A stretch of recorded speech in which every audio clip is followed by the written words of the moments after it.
Hello, what's up Wednesday? Hello, my friends. How's everybody doing today? I'm Kat for anyone who's new to Kat's Novel Adventures, and welcome. We appreciate you being here. Get to know everyone in the chat. We'll be here for a couple of hours, just hanging out, reading, watching TV, whatever it is that you're going to be doing. You could be productive, you could meditate. It's just a time for us to hang out as a community and get something done for the next couple of hours. And if you happen to be watching on the replay, welcome as well. Let us know what you got up to during the replay. I always like to know what y'all are up to.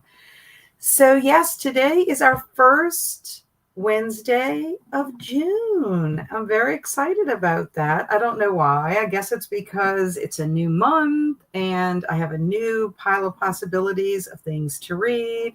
We just finished with a successful zombie-thon.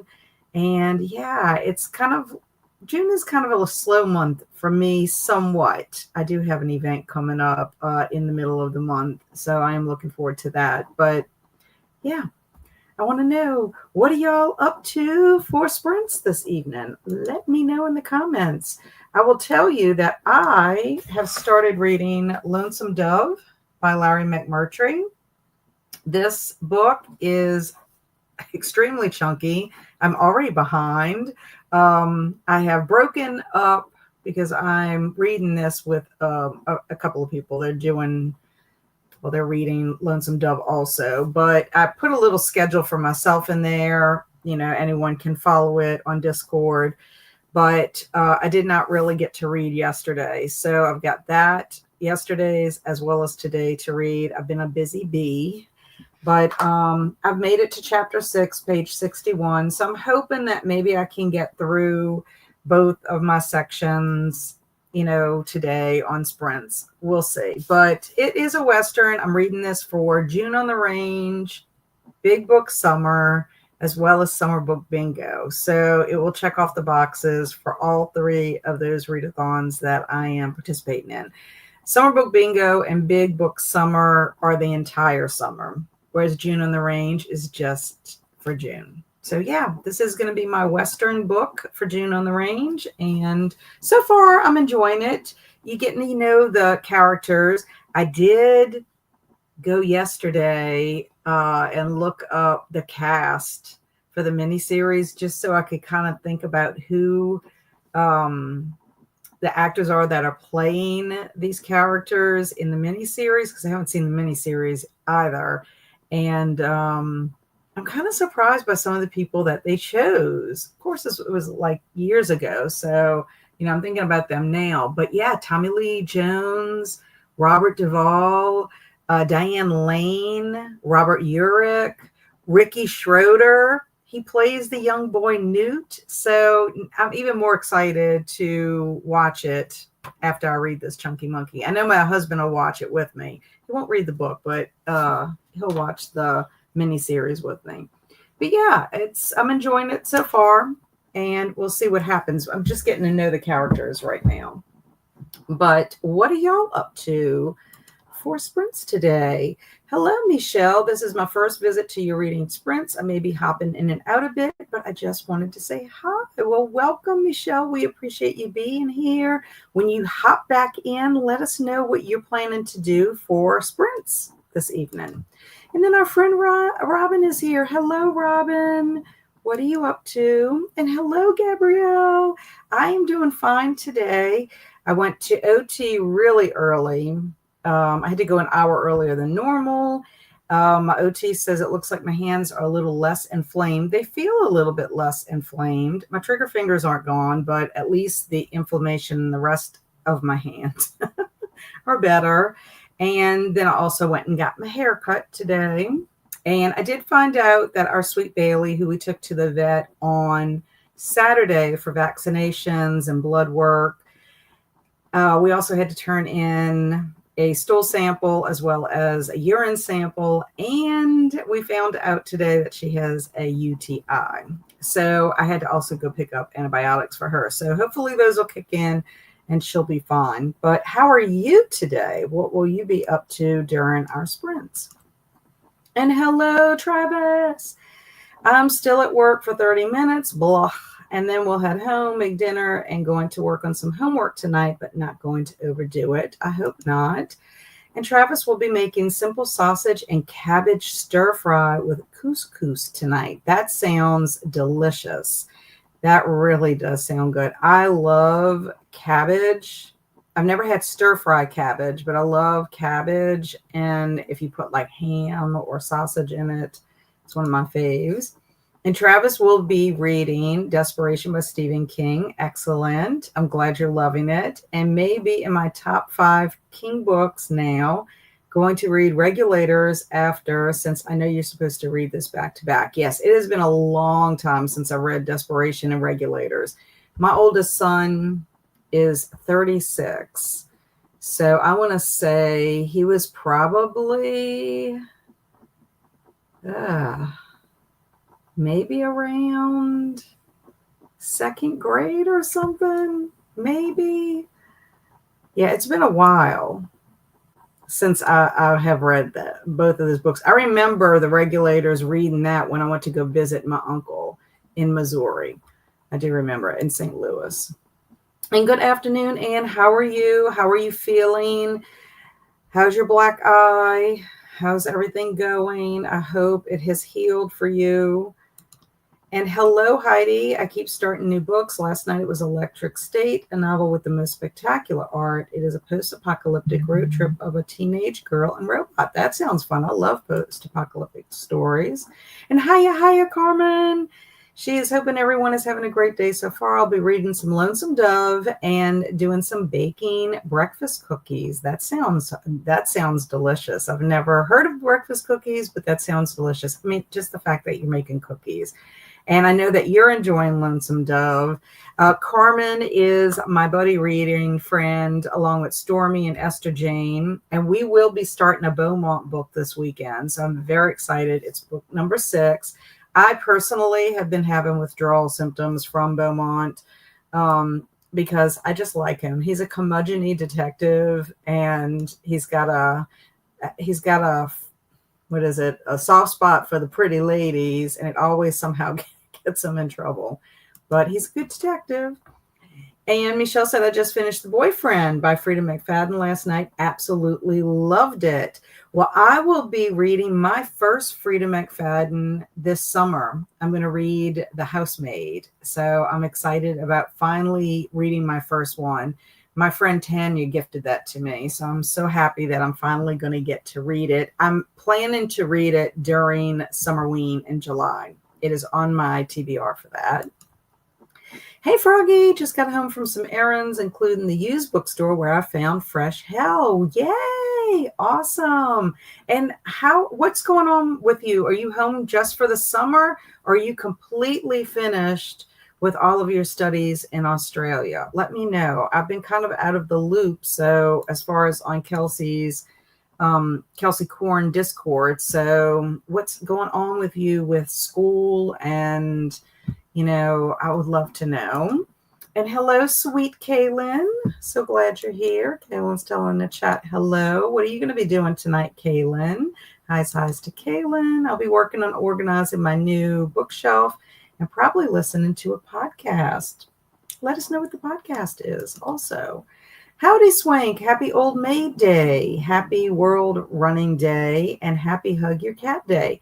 Now, when you say Happy Old Maid Day, does it mean literally an old maid, a woman who never got married? Or does that mean it's having some reference to the Old Maid card game? I used to love the Old Maid card game when I was a kid. I wish I would have kept my cards, but I don't have them anymore. And World Running Day sounds great. I guess I'm going to have to go hug Nene. She's my oldest son's cat. So I guess I'm going to have to go hug Nene today since I can't hug Poir. And hey to Kaylin. And hello, Nicole. Happy to make it. I'm glad you are here. I haven't caught up with you in a while. I mean, I've seen you pop in and out on Alex's Sprints, but I hope everything is well with you and you're getting some good reading done. I might actually pick up a book today. It's been a long time, to be honest. Well, I mean, you've been busy. You've been moving. And that does take a lot. Are you getting settled in? That's the main thing. Are you getting settled in? Yes, Lonesome Dove. I'm sure you've read it.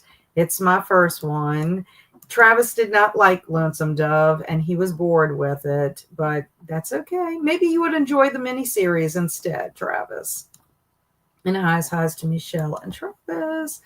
And haven't read Lonesome Dove, but love the series. Yeah, this is my friend Mindy. I won this in Mindy's giveaway, and since I like to participate in June on Range, I like westerns. I discovered that I really like those little Gunsmoke westerns.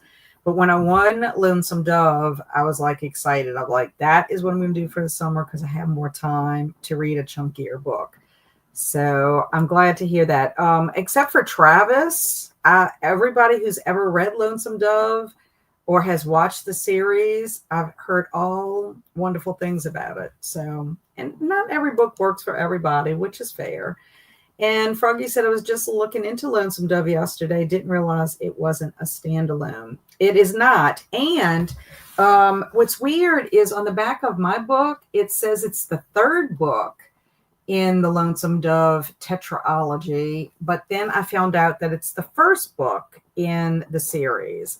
So I guess they made a boo-boo on the back of the book. But I did find out that Larry McMurtry also wrote Terms of Endearment. I was really surprised by that. I love the Terms of Endearment movie, even though it makes me cry every time I watch it. And he also wrote The Last Picture Show, which I haven't seen that, but I've heard of it. I think it was a popular show back in the day. So I was kind of surprised that he was the writer for those. But he's written quite a few books. So I don't know anything. He's a new author to me. And Nicole's saying hi to everyone in the chat. I'm reading Fifth Business by Robert Davies. What genre is that, Nicole? And good afternoon, Grandma Susan. Thank you for hosting these sprints, but you're welcome. I'm reading The Keeper of Lost at by Laura Morelli. Art. Oh, thank you. I should have looked at that first. And how are you liking that so far? I just finished The Hunger Games, trying to get a free ebook to read. Library is a long wait. Yeah, I went to get this on audiobook through the library, and I have a hold. It seems that the earliest I'm going to be able to get the book is June 8th, but that's okay. And then I did get the next Beaumont book at the library, but I usually listen to the audiobook because I really like the narrator. But I figured I could read them in tandem since I'm not traveling to and from work, like I was doing during the school year. And highs. Travis and Nicole from Swank will be reading 14 by Peter Klein's 282 of 402. Oh, so you're over half. Good. Swank. DB Sweeney. I don't know. What was that in reference to, Caitlin? And even though Robert Duvall is Gus, I pictured Sam Elliott as Gus. I really thought Sam Elliott would have been in it. I almost even thought maybe Clint Eastwood possibly could be in it because, both of them are tied to Westerns. I thought, oh, that would be a good combination. But I would not have pictured Robert Duvall as Gus. I don't know why. He would not have been who I would have picked for that. And you're saying maybe because he sounds like the narrator and he is just so cowboy. But I love Sam Elliott. I really do. He's wonderful. And I am kind of surprised that he wasn't in the movie at all. But yeah. I'm looking forward to watching it. I like Diane Lane, so I think that's pretty cool that she's in it. And glad you're making progress with your hand. Sorry to hear about Bailey. I know. I'm kind of like, I'm not super surprised because it seemed like she would go out and run and she always needed to go. Like she went a lot. But then I'm like, my little dog does that. I mean, he's a male dog, so I don't know if I don't think females are the same, but I'm not sure. Let's put it this way. Luna did not urinate as much as Bailey did, but she never acted um, like she was in pain, or um, she could go for long periods of time without having to go. So I was just kind of surprised by that. But anyway, I'm just glad we figured it out. It was very tough getting the urine sample because I tried on Saturday to get both and we failed. She practically sits on the ground, which it's so hard to get a container under there. So I failed on Saturday and it was included in what we paid for. So I just had to drop it off. So Monday I tried and failed. So it wasn't until yesterday, 3 times I tried yesterday. And on the third time it worked out. I was like, oh, and then as soon as I took care of getting all my specimens, I went straight to the vet. So the only other thing I'm gonna have to do is after she finishes her antibiotics in 7 days, but in 14 days, I have to bring another specimen for them to check. And so that's going to be an adventure in itself. But the good news is all of her blood work came out good. Her heartworm medicine is working. So everything was negative with that. So she really does have a clean bill of health except for that. But we shall see if it clears up. So there's a position open that I'm pretty confident in getting, but still don't know if my boss will let me go. So it's within your own, where you currently work. Your boss may not let you go because you're a good worker, Travis. But you never know. You never know. We'll send some positive vibes. If you really want it, you need to tell us specifically what we're putting out in the universe for you. And Anne's going to try to finish the lilac. People have been arguing with my health insurance company this afternoon. That stinks. And your hair looks beautiful. Thank you, Gabrielle. I appreciate that. It always looks nice when my hairdresser, Mary, takes care of my hair. And then I wash it. And then my hair is not naturally straight. I mean, she puts a little wave because she puts the round brush, but my hair is like curly wavy. So don't be surprised if you see me with curly do. A lot of times my hair is in a ponytail because my hair frizzes out. So yeah, it is what it is. And hello, Angela. I'll be reading True Grit. Woohoo! I've heard that's a good book also. I saw True Grit when I was a young girl. My grandmother took me to see it at a movie theater on Canal Street in New Orleans. And it was the one with John Wayne. So, but of course, it's been a gajillion years since I've seen that. And just had 3 shrimp tacos. Yum. Made like Fuzzy's taco.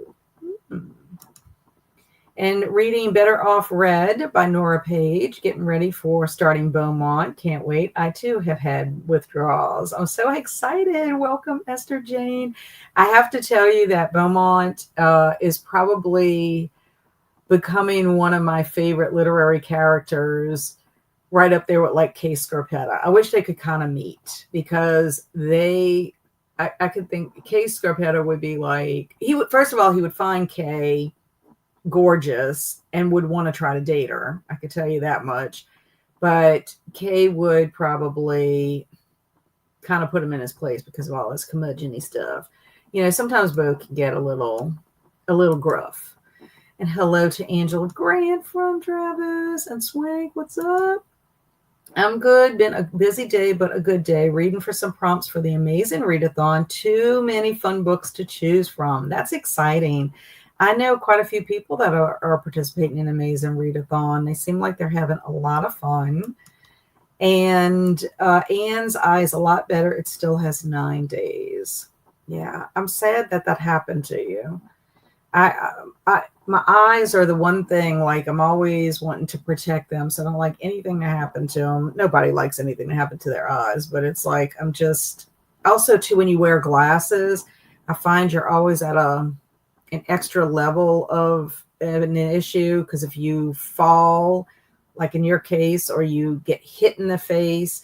I had paper towels. I was grabbing paper towels out of my school closet when I was teaching junior high, and it fell.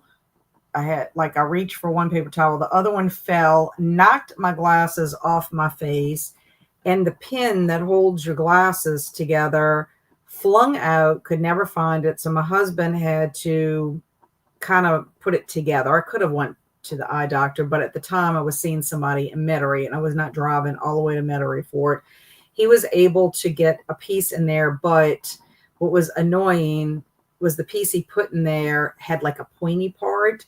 And even though it didn't touch anything on my face, every once in a while my thumb or my finger would touch it. And I'm like, ugh.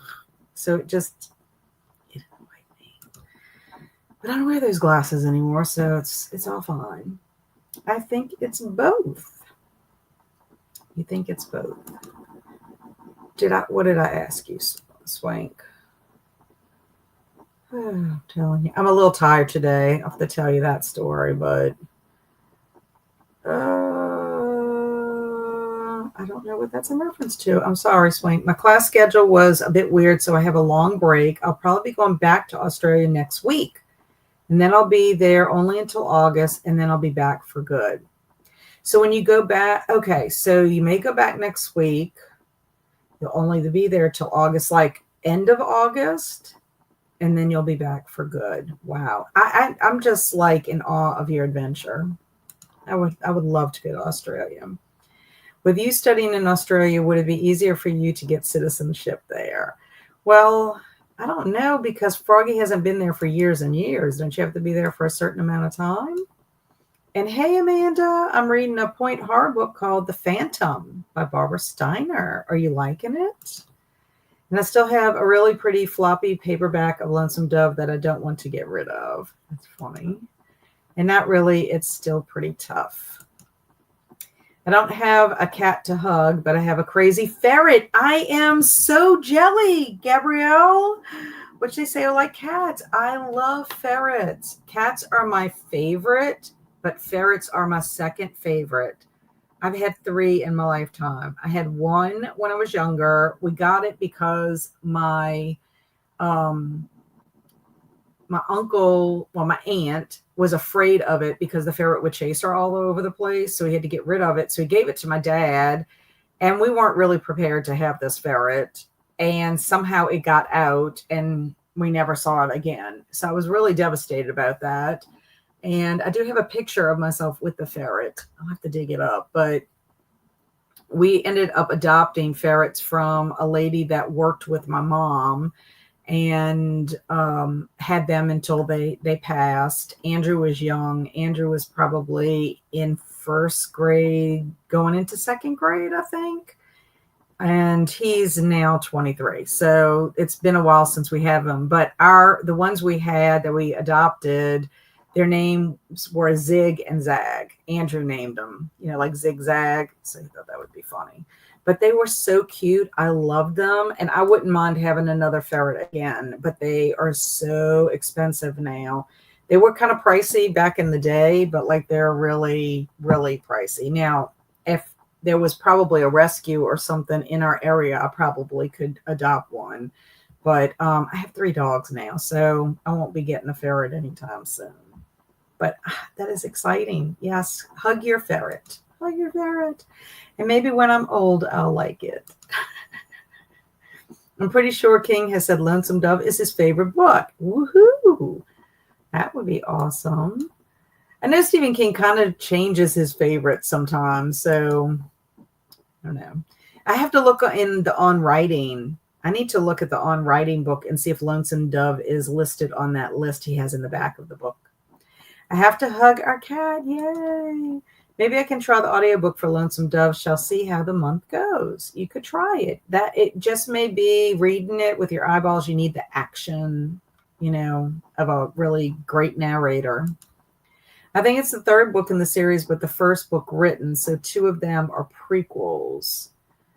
Ah, okay. Maybe that's why it calls it the third book, because there's prequels before it. But I get you. So people would have read this book first anyway, and then could have gone back with it. That's good to know. Thank you for letting me know. I'll be starting Elevator Pitch by Linwood Barclay. It will be my first book by him. What kind of book is that? What's the genre? And The Last Picture Show is a great book, if I remember. And I would love to read the Beaumont books with y'all. Do y'all have to read? They have to be read in order? Yes. The reason I say that is, I mean, I guess if you didn't read them in order, you would just be confused. Like any big series like that, you have the underlying story, the story where you're meeting people that are in Beaumont's life. And so things happen to those characters. So like if you picked up and read 6 with us, I mean, they do mention things that happen, but you're not going to necessarily know why Beaumont lives where he lives and why he drives a Porsche and all this kind of stuff, because all that's kind of explained in the first book, and his history, and then what happens with his partner. They are super fast to read, and if you get them on audiobook, you can fly through it. I don't know if you're an audiobook listener, but they're super short. I say super short. They're about 200 and something pages, but they read quick, very quickly. And we're on book 6. So we not start till the weekend, excuse me. So what you could do is maybe start with the beginning and then read until you catch up with us. If you want to do that, Michelle, that would be amazing. And you can join Stormy at Storm Reads. She has a Discord where she puts a channel for us for every book we're reading for Beaumont. And you're welcome to join Stormy's Discord. I can always put that in the description box. I think I can do that. And then if you want to do that as well, that would be fun, because it's me, Stormy, Esther Jane, and Carmen. And we have had the best time with Beaumont. He is so much fun. And there's another series, Joanna Brady. I'm about to cough. Let me mute myself. There's another series that J.A. Jance writes with Joanna Brady. And at some point, Joanna Brady is going to mesh with J.P. Beaumont. They're going to do a case or something together. So you could start that book with us as well. We haven't started that series yet. So if you would like to join us with that, Stormy asked if we'd be interested, or she mentioned it in her June TBR, if we would be interested in maybe doing a Joanna Brady in June also. So that way we can like mesh, because we're on book 6. But yeah, join us if you want to catch up with us. Just Saw Lonesome Dove audiobook is on YouTube and split up, so that may make it easier to digest. May do that. Yay, Travis. So happy that you're open-minded to try it again in a different way. And hello, Matt. Matt's telling everyone hello.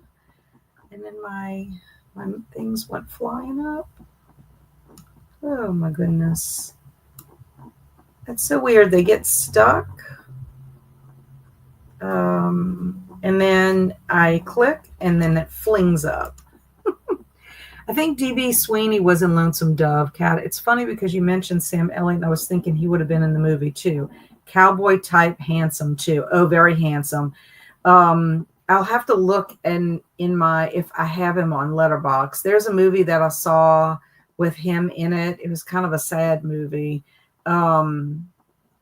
And I'm trying to think who the lady was that played with him. I'm going to look it up and I'll let y'all know about it. But I wish I could remember who the lady's name was. But I think she becomes a widow. She becomes a widow. And somehow Sam Elliott comes into her life.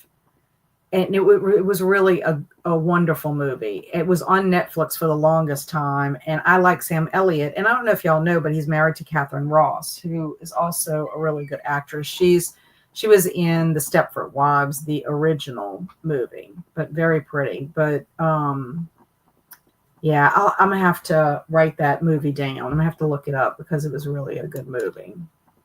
And Gus talks too much for Sam Elliott. He would be great as Cal, in my opinion. Is it Call or Cal? I guess I'll find out when I listen to the audio. Hey Matt, how's my beautiful heterosexual man? And Travis, my fabulous friend, I'm doing well. About to watch Hereditary. Ooh, that is a good movie. Creepy. My coworker told me about his medical company that has full body health scan that's not covered under insurance, and the closest is Atlanta, and I'm really tempted to do it. Mm-hmm. I have yet to see that. Oh, Travis, it is so good. So good. That in Midsommar, same director, but they're just creepy in their own individual ways. I can't even tell you which one I like better than the other, but Hereditary is, it kind of sticks with you. Both movies kind of stick with you long after it's gone, or after it's done. My coworker did the scan, and they give you an app that shows everything broke up, and she found out so much stuff. It's so cool, but kind of scary. It sounds kind of like the cellular test that I did with the cheek swab and everything. Yeah, I'm trying very hard to,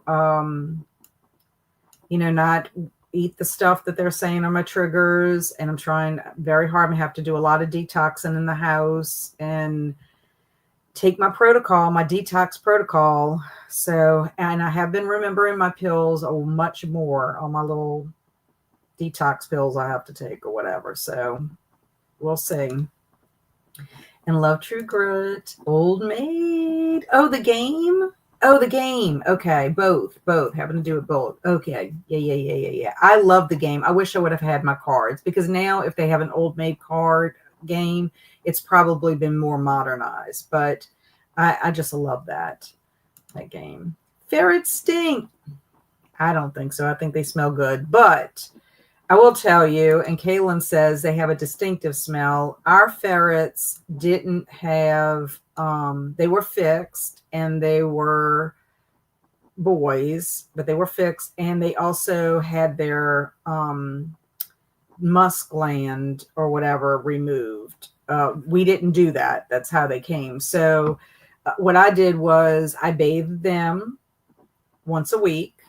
And then also I put little hammock things in their cage, and I would always clean those regularly. So yeah, I kept up with it because my husband does not like the way ferrets smell. So I had to be very diligent. Lonesome Dove was written first and can be treated as a standalone. Gotcha. Ferrets are so much fun. This girl makes me laugh so hard. She is wild and crazy, but amazing. Her name is Luna, but we call her Luna Tick, which I think is hilarious. I have a Luna too. My Luna is a dog, though. That is so amazing. Gabrielle, if you are in Discord, you'll have to show a picture in the pet channel, because I would love to see your ferret. It's hot here but windy, which is nice also, but off and on rain for the next week. Yeah, I thought we were going to get rain today, and I was a little worried because I had to run out and about. We got a little sprinkle, just enough that you could tell it rained when I was at OT. And I could see that the street at the back of our subdivision was wet, but we never got rain at the house. I think it was supposed to be like 40% today, but it doesn't mean it's I might not be in the area that's 40%. So yeah, it's hot outside, but not unbearable. The humidity has seemed low around us lately. And hey, Jasmine, last day of practice coverage for me today. Woohoo! Have to come in tomorrow to do teacher checkout, but woohoo, almost done. I'm excited for you, Jasmine. And we have 3 cats, so no more animals. Well, y'all know I have my 3 dogs now, and Nene is my oldest son's cat. He lives with me and my husband. And then I do have Andrew's speckled king snake ice cream bar, because Andrew cannot take him with him living in the apartment that they're in. But Ice Cream Bar is the best behaved of all of them. I think I'm going to try a book called No Place for Monsters. It's a spooky middle grade and it has pictures, so it may be good and easy to get back to reading. That should be fun. They are expensive. It sucks. I kind of want another one, but I just got a bearded dragon. My friend has bearded dragons, and I'm not sure how many more pets my husband can handle.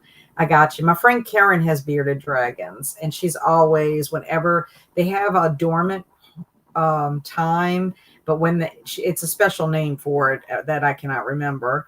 And whenever they come out, like she'll take pictures with them and post them on social media. But they are, back in the day when we had our ferrets, Zig and Zag, I think they sold at the pet store for like $99 a piece.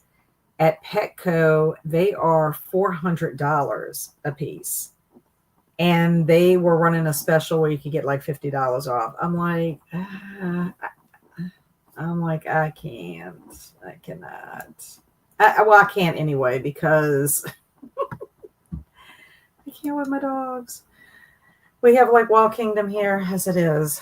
4 wild children under 12. 3 dogs, a bearded dragon, and a ferret, he says, is more than enough. Yeah, I got you. We've always had lots of pets. There was a time we had 3 African water frogs, which I adopted from my friend when we did 2nd grade. My friend Darlene and I had land frogs, but our frogs died. Hers died in the tadpole stage. Mine died once it got to the point where its little tail absorbed. And then my friend Jenny, for whatever reason, had these African water frogs. That's what she got sent. Well, she didn't want them at the end of the year and was just going to like flush them down the toilet or whatever. Like, you can't do that. That's, first of all, they're an invasive species, and that's terrible that you would do that to them. So I said, let me take them. And they live for a long time. So I had African water frogs. We had my 2 German shepherds, Sophie and Sonic. Then we got Tootie. Then we had Ming, I want to say, because I had Ming when we got Tootie. That Ming was our cat. Let me think. We had guinea pigs, and we had our ferrets. I'm thinking we got our guinea pigs after we got our ferrets. We didn't have the guinea pigs at the same time, but we had our ferrets. So we had a bunch. And I want to say we had Minky. Minky was our cat that was outside. She didn't want to ever be inside. She was an inside-outside cat that belonged to my friend Kelly. And when she came to live with us, she never wanted to be inside. So I couldn't force her, but we did. We had a bunch at one time. And then when our ferrets passed, then we had the guinea pigs along with the whole menagerie of pets. Driving home now, it's starting to rain. Be careful. Be careful. They are quick reads. Do jump in at some point. Yeah. So Carmen is saying, Michelle, do jump in at some point. We would love to have you. The more the merrier. We are having the best time. And the funny thing, Michelle, is Stormy was showing it in her March Mystery Madness, in her TBR for March Mystery Madness. And she wanted somebody to buddy read the first book. And from there, we ended up reading the first 3 books in March. We read 1 in April, 1 in May, and then we're just going to continue all year. And sorry, I missed what the Beaumont series is. It's J.P. Beaumont. He's a detective, and he lives in Seattle. And it's like police murder mystery. Kind of like, think about like, it kind of reminds me of like the Rockford Files, or I don't know. Carmen, explain it better than me. I mean, that's how I would kind of say. He's kind of gruff, but I don't know. They were written in the 80s too, so there's a lot of like nostalgia with it.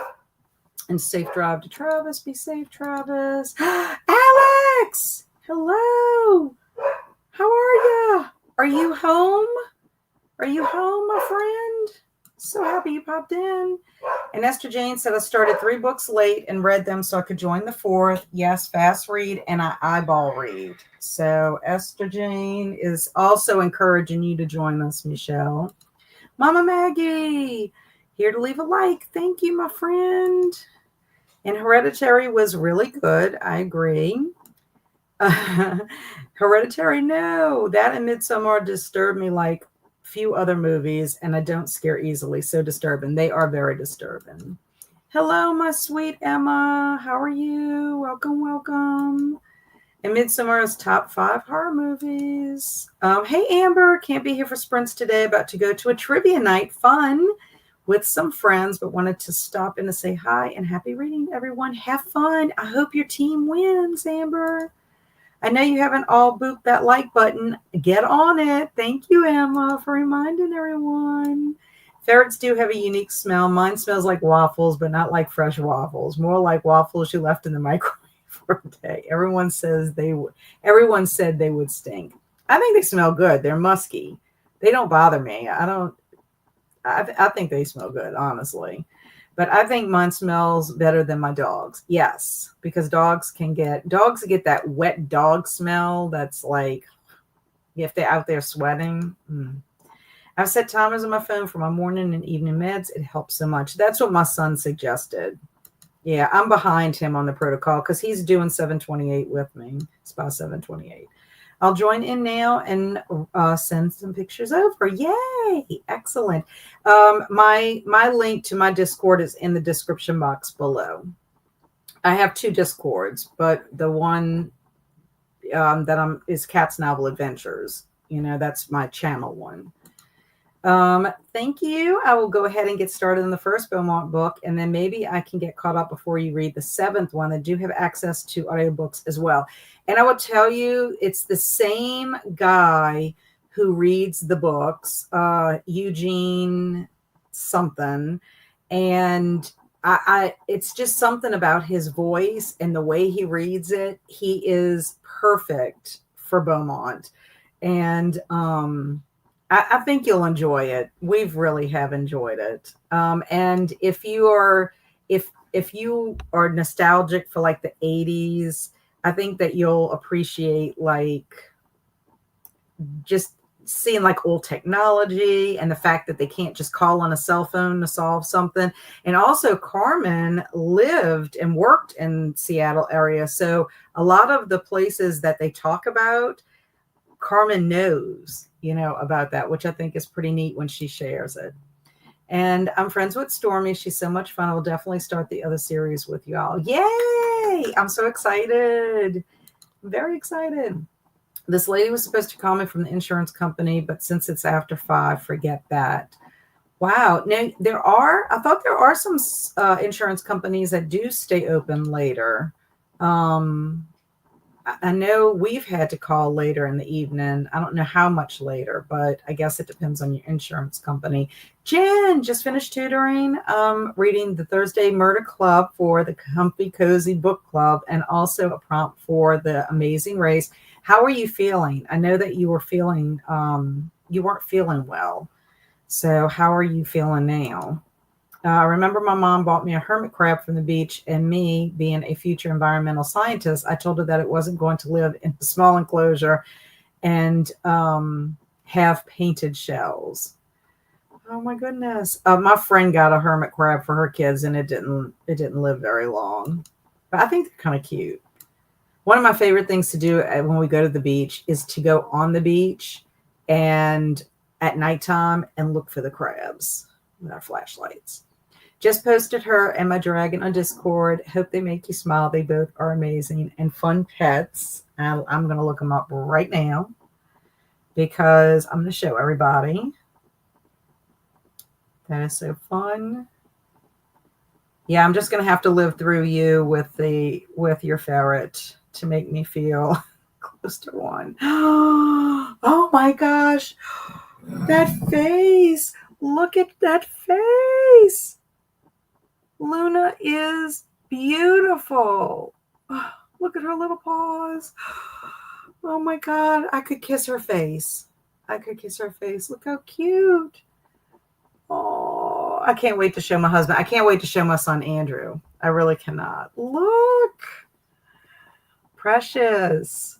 That's her upside down. So cute. So cute. Okay. And here's the bearded dragons. Amazing. I think reptiles are really cool too. I think they're really cool. Can they get pretty big? These look about the size of my friend Karen's dragons. Yeah. So what's your bearded dragon's name? Tell me your bearded dragon's name. You made me smile. I'm so excited. I cannot wait to show my husband and my son Andrew. They are amazing. So $250 later, he had a full tank, natural shells, and everything else he needed. Oh my goodness. Hi to Alex. JP Beaumont series by J.A. Jansen. Very 80s vibe. So fun. Hello, Crystal. How are you? What are you going to be doing during sprints? And I'm home working on knitting a sock right now, but we'll be finishing a book later. Our Wives Under the Sea. Excellent. Yo, Alicia. I definitely will. I'm determined. Yay. And I set timers on the phone for my meds. I also put them in weekly pill planner. Yeah. The thing about that is I have a lot to take that they wouldn't fit in one of those, but I guess I could put them in like some kind of a thing daily, but I'm doing pretty good. I mean, I have skipped the one when I do skip my regimen, it's usually in the evening when I don't eat at my normal time. So like I skipped last night and I didn't want to take them when I got home. I went to the South Shore and took Kelsey to dinner. So I didn't bring my stuff with me, obviously. And by the time I got home at like 11:20 last night. So yeah, I was not taking anything at 11:20. In bed are still some lingering stuffiness, but much better. Excellent. So happy. Yes, the more the merrier. The comments in Discord are fun too. Yes, cutie pie. I know. That face. I had a ferret that I got from a friend, but only lasted a day. My mom wouldn't let me keep it because of the smell. That's what ended up happening with my uncle. My cousin Jean had it. My Aunt Brenda said Jean had to get rid of it, so they gave it to my Uncle Ronnie. It kept chasing my aunt because what it was is when my aunt wore pantyhose, it attracted the ferret, and the ferret would chase her. And she would have to like stand on the chair or whatever. And so then gave it to us. And then now I'm like, that's terrible that he went away. Cute bearded dragons are so sweet. Yep. Thank you. She is beautiful. I love her so much. And hey, Swank. Oh my God, look at that sweet ferret. I know. It makes me want one even more now. Just made it home, by the way. I want a bearded dragon, but it's so hard to keep good temps for reptiles here in the South. Well, I know because it's always a struggle with us with ice cream bar. And good afternoon, Eleanor. What are you up to, my friend?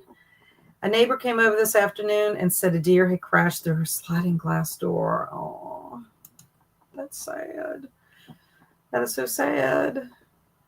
Did it run off after it crashed? Also, my book group is doing a Sharkathon for June. Links in socials channel on Cat's Discord. Yes, if anybody wants to do the Sharkathon, you don't necessarily have to read shark books. In fact, I've already gotten one of the books based on what I'm reading. Yeah, so that would be good. And they can get up to like 2 feet long or something like that. Mine is not even a year old. So he's got some growing to do still. My bearded dragon's name is Tarnianak. I'm sorry if I'm mispronouncing it, from the Fourth Wing series. Aha. Well, my son Andrew named his cat Puar, Puar, after a Dragon Ball character. I'm just starting the Dalagut Dream Department Store. What genre is that? Is that fantasy? Alex from Heidi. I'm glad I'm glad she made you smile. I'll send pictures anytime you want. Yes, I love it. I love her face. So cute. What are the animal pics on Discord? Pets. It's under pets. It's under my, I think it's social spotlight category, where we have all the stuff like recipes and all that. My ferret tries to climb up my legs as well. She is fun, but in a fun way. Yeah, one year when we had our Christmas tree had to be in our kitchen.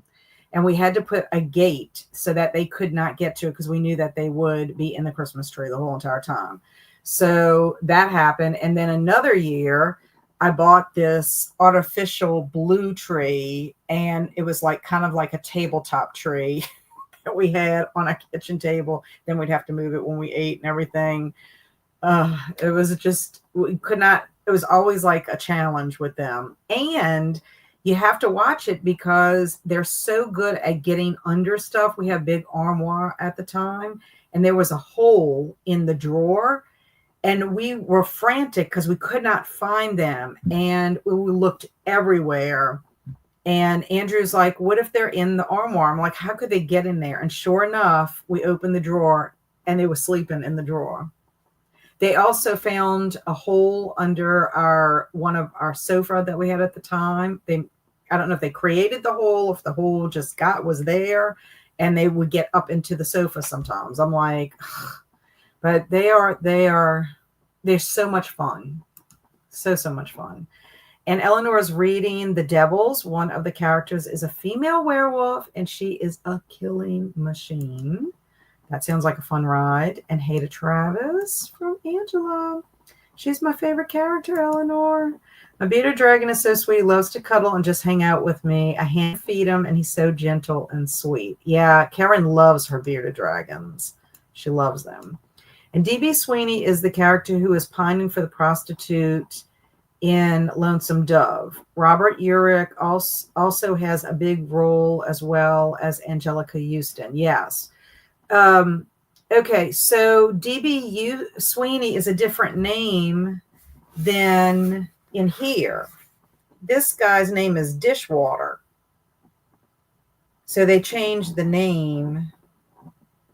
I think they changed the name. His name is Dishwater. Maybe it is Dishwater Sweeney. The deer disappeared. I have never seen a deer here. I have seen raccoons, skunks, and possums. We have deers that come periodically. It's far and few between, but we have lots of wooded areas. But our wooded areas are continuously getting taken down because they keep building subdivisions and stuff. So it's very far and few between, and it's like you're so startled when you see one. But we have raccoons, we have possums, we don't have skunks, but we have had armadillos. I have bunny rabbits all the time in my yard. Right now we have 2 that just love to torment my dogs. I'm also listening to The Devils. James Cameron just optioned it for a movie. That's exciting. And I saw that, Heidi. Very exciting. Yeah, a cozy fantasy. Fun. And Luna is way too cute. I agree. You have a sweetheart. Both of them are sweethearts. DB is the actor's name. Oh, okay. I got it. So Dishwater is his nickname. Yeah, I'll get it straight. Like I said, I'm only on 6. Just getting to 6. Titus Grown. Oh, put Titus Grown on your TBR, Alicia. I loved it. First book in Gormenghast, which that book looks amazing. Okay, guys, we have been talking for quite a while, so let's go ahead and get our timer started. We're going to go ahead and do a 45, if that is good for y'all. I've just loved our conversation and just getting to see what everybody is up to and seeing that's Sweet Luna and your bearded dragon that I cannot pronounce his name. I'll have to listen to it, listen to the name. And will do, Heidi. I've heard of it, but haven't read it yet. So, I have to start our timer.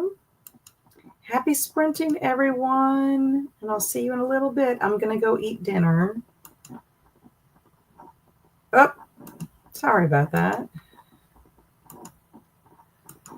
I meant to move Alicia's comment. Okay, happy sprinting.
Meow, we're back.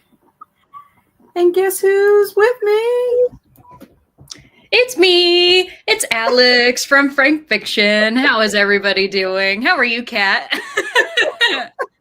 I'm doing awesome, and I'm doing even more awesome because you're here. Oh, Woo-hoo! thank you. Yeah, this was completely spontaneous, everybody. There wasn't a plan originally for me to be here. Kat sent me a message and was like, "You want to jump on for the next chatty bit?" And I was like, "Yeah, of course." So I went and got McDonald's, pounded that into my face, and was like, "All right, I'm here."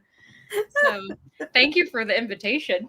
Oh, yeah, this is our first time doing sprints together. Yes. Yeah. For those of you who have never seen me before, Kat and I do our book club together. So the Bookworm Club, her second half, that's me. Yes. So yeah, very nice to see all of you who have never met me before or seen me. Yeah, Alex, tell our new friends. Quite a few people in the chat do know you, but our new friends that don't know you, tell them a little bit about what you read.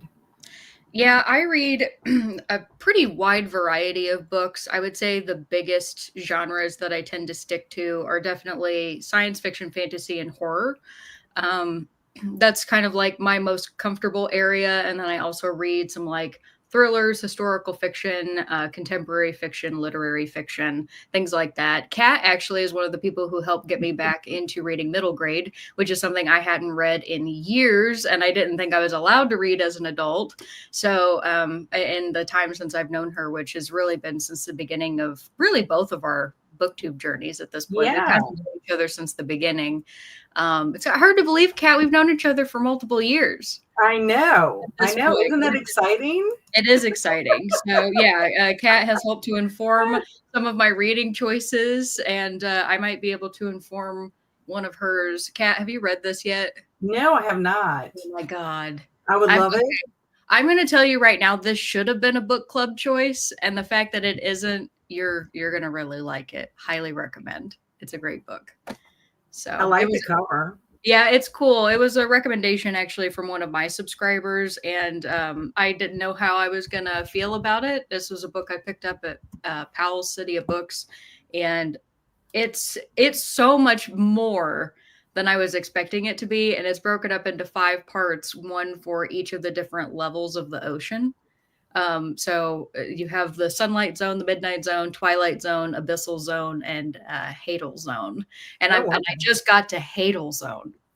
So if you like kind of like a Lovecraft tone, but about a couple, and one of them, Leah, Lee, excuse me, she ended up sinking to the bottom of the ocean in a submarine, and she was there for 6 months, and everybody presumed her dead. And when she came back, she wasn't quite right, and her wife, who also has a perspective in the book, she's trying to kind of like help her to come back, to come back into reality, but she doesn't understand what's happening to her wife because really weird stuff starts happening and she doesn't know how to talk to her wife about it. And there's this interesting tension because you can tell that they love each other, but they don't know how to communicate anymore because there's just like this unspeakable thing between them. It's really good. Really, Awesome. really good. I'm going to have to check it out for sure. Yeah. I want anyone who is not subscribed to Alex's channel, by the time you finish seeing Alex and us mingling with each other and her sweet personality, you'll want to subscribe to her channel, because one thing that Alex does is she has sprints every Friday evening. I do. So unless something comes up, but she's like me. She's a regular on Friday. So this is Alex's channel. If anybody is interested, Alex is not too far from hitting 1K, y'all. It's gonna be a while, I still think, Kat, but I'm honestly surprised I got over 920. I was like, look at that. Cool. I know. So I need to go back and make some more of my reviews. I'll just be upfront. I haven't made a regular video in like a month at this point. But I always do my sprints regardless of what's going on with my videos. But I have a couple books now that I think I want to talk about. This is definitely going to be one of them. Woo, Travis, subscribe. Yeah. Yay. Hello to everybody. Hello, Helga, my kindred spirit. Ooh, look at that. Woohoo. She is currently 923. Go subscribe. Thank you. You're sweet. Yes, I'm proud of it. I'm proud of you. I am, but I'm in the same boat that you are in. I have not made a video, a standalone video or whatever, since my announcement for Zombiethon. Just so that you Okay. You worked really hard on that too, though, like everything building up to Zombiethon. Yeah, it was a lot because I decided at the last minute, like I can't just let anything just be let it be. Mm-hmm. Like I had to decide, okay, let me create a Zombiethon Discord, like in the middle of April. Okay. Let me decide that I'm going to do levels this year with my fantastic bingo board that I created. I love it. I so badly want to make a bingo. It'll be I like a think you would sci-fi love fantasy it. I bingo. think you would. I think so too. I think it would be motivating. So that's one of the things I'm working back up to is I feel I was actually telling one of my subscribers who wrote me a comment recently, and she was talking about trying to get out of a reading slump, and I was like, why do I feel like I've been in one this whole year?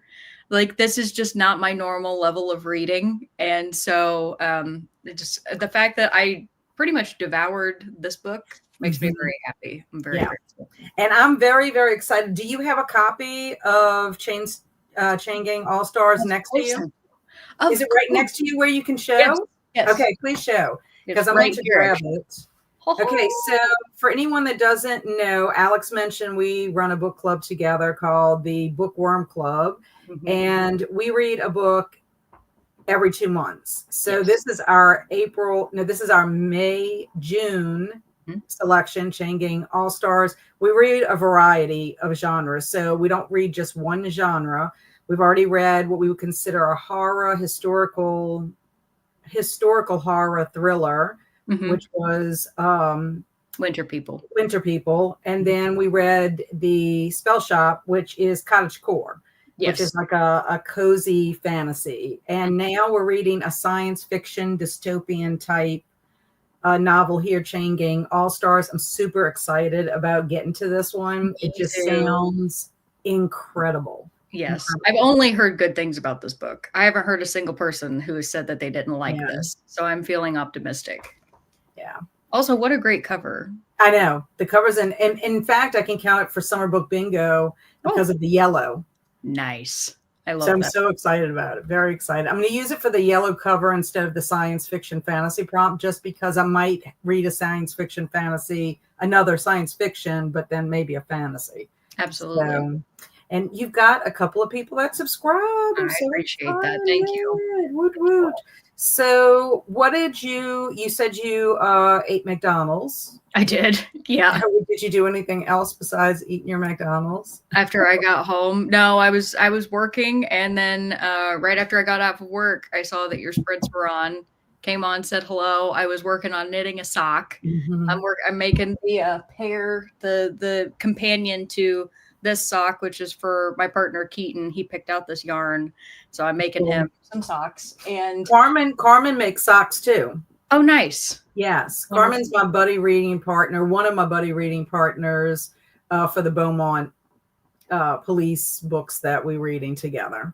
But Carmen does socks also, and they're really cute. Oh, I love it. Making socks is fun. It's tedious work because the stitches are so small, but honestly, it's great to just watch it become a sock. Turning a heel is magic. I don't care what anybody says. Like going from one direction to another direction is incredible every time.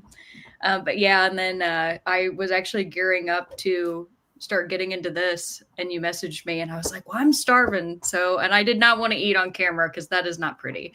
So I was able to give my dog some fries, and he was super excited. So. Yeah, I ended up eating my sweet potato. Barry made us sweet potatoes the other night in the air fryer, and I ate one for lunch, and then he didn't eat his for dinner last night, and he's out of town for 2 days. So I said, why you didn't eat your sweet potato? And he's like, well, because I ate a late lunch. And I'm like, so I guess I can have it for Nabbed it. That's what I had. And then I brought my dogs out so that they could go potty and give them their little treat or whatever, their little stick to chew on. So they were all excited about that. So hopefully they will be calm. I loved hearing you talk about your animals earlier because they're all just so wonderful in their own ways. Yeah, they are. It is. It's been a journey with having a third dog. It's like Yeah. a that and it's not like we never had three dogs before, but our situation was a little bit different when we had our two big German shepherds and Tootie. So it was like just different dynamics, and yeah, I mean it's fun, but it's like having a bunch of toddlers living in my house. Yeah. Oh, yeah, because they never grow up. And for anybody who wants to know, I have a dog. He's a rescue named Barker. He turned 6 this month, Cat. Woohoo! It's Six. I mean, it's just one of those things that it's like both so joyful to know that I've spent 6 years with him, but there's also that feeling of like, no, no, 6 I years. know. It just goes by so fast. It does. It does. It really does. And they don't last in that puppy stage long enough.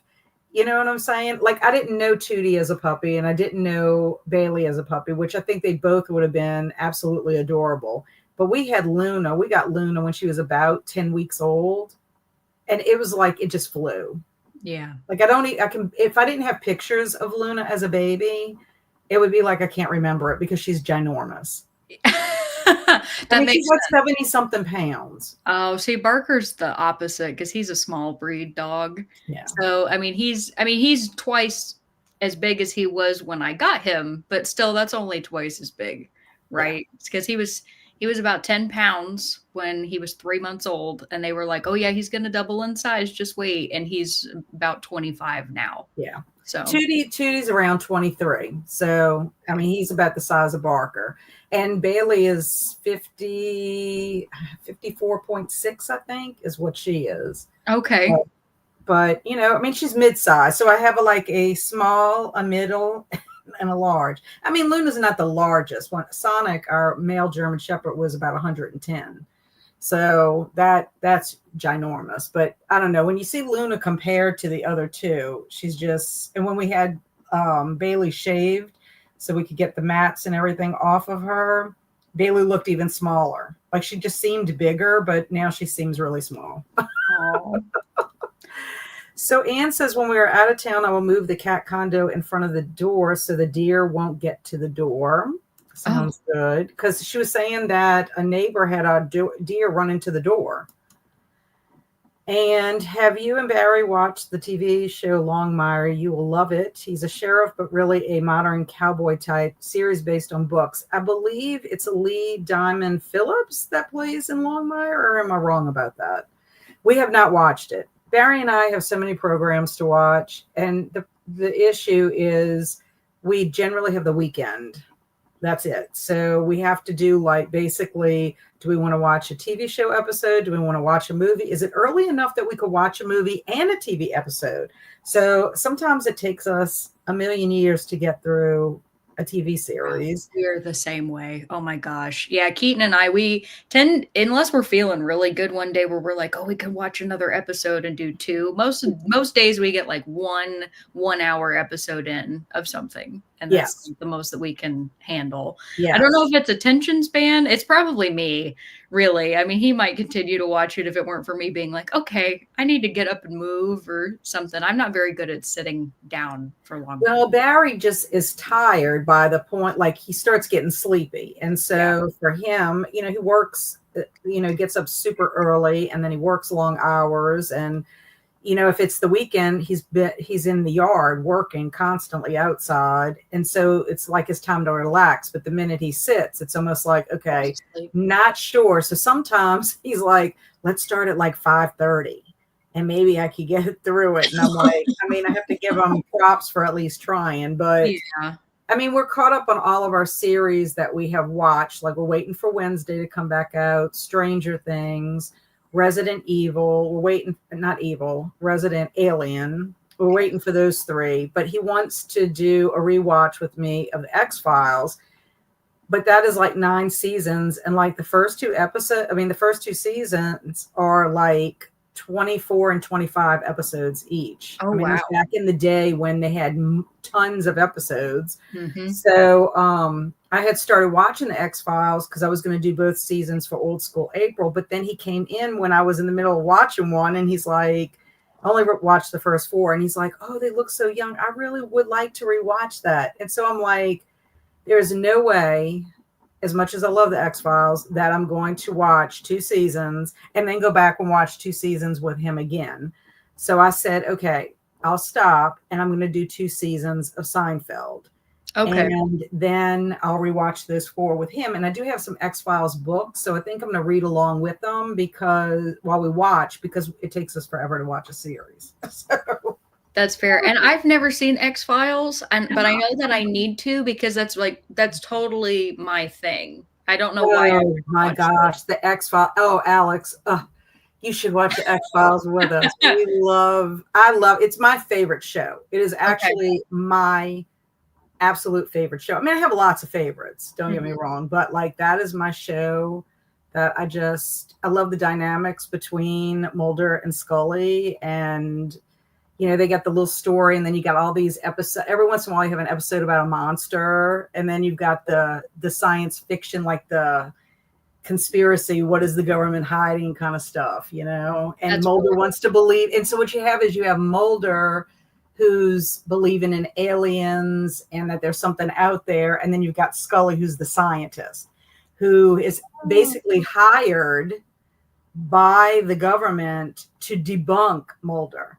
And so like they hire her, and like when she goes out in the field with him initially, he has an explanation like, how can you explain this is an alien or whatever, and she's like, there's scientific evidence about this, blah blah blah. But they just have really great chemistry, the actors as these characters, and I think that's why I love that so much. That's But I don't know, it's just my heart's with the X-Files. Hello, Chris Wildfire. Welcome, welcome, and welcome, Alicia. Don't be sorry. You're not late. You're on time. I've been a busy little bee today. I made a fun challenge for the kids to clean their rooms. Both kids got their rooms cleaned, and I got a few things done around the house. The new dining room chairs were delivered. Yay. And finished 2 books and almost done a 3rd one for the boot camp readathon. Excellent. That one's being hosted by a couple of people. And highs. And hello, Nicole. Welcome. And welcome, Paula. Just swinging by to boot the like button. I appreciate that. Nicole's reading Tempest of Wrath and Vengeance by Melissa K. Roerich. Roerich? That's Do you what know looks this like author? My accent, who knows? Roerich, it's gonna all go together. Yeah, Alex and I, neither one of us are very good at pronunciations, we're just going to say. No. Hello, Kathy. You are not late. You are on time. It's been a crazy day. I hope that you can relax now. Esther Jane, it's time for me to fix some dinner. Thanks for the sprints and have a great night. Bye, Esther Jane. She's one of the Beaumont buddy readers with me.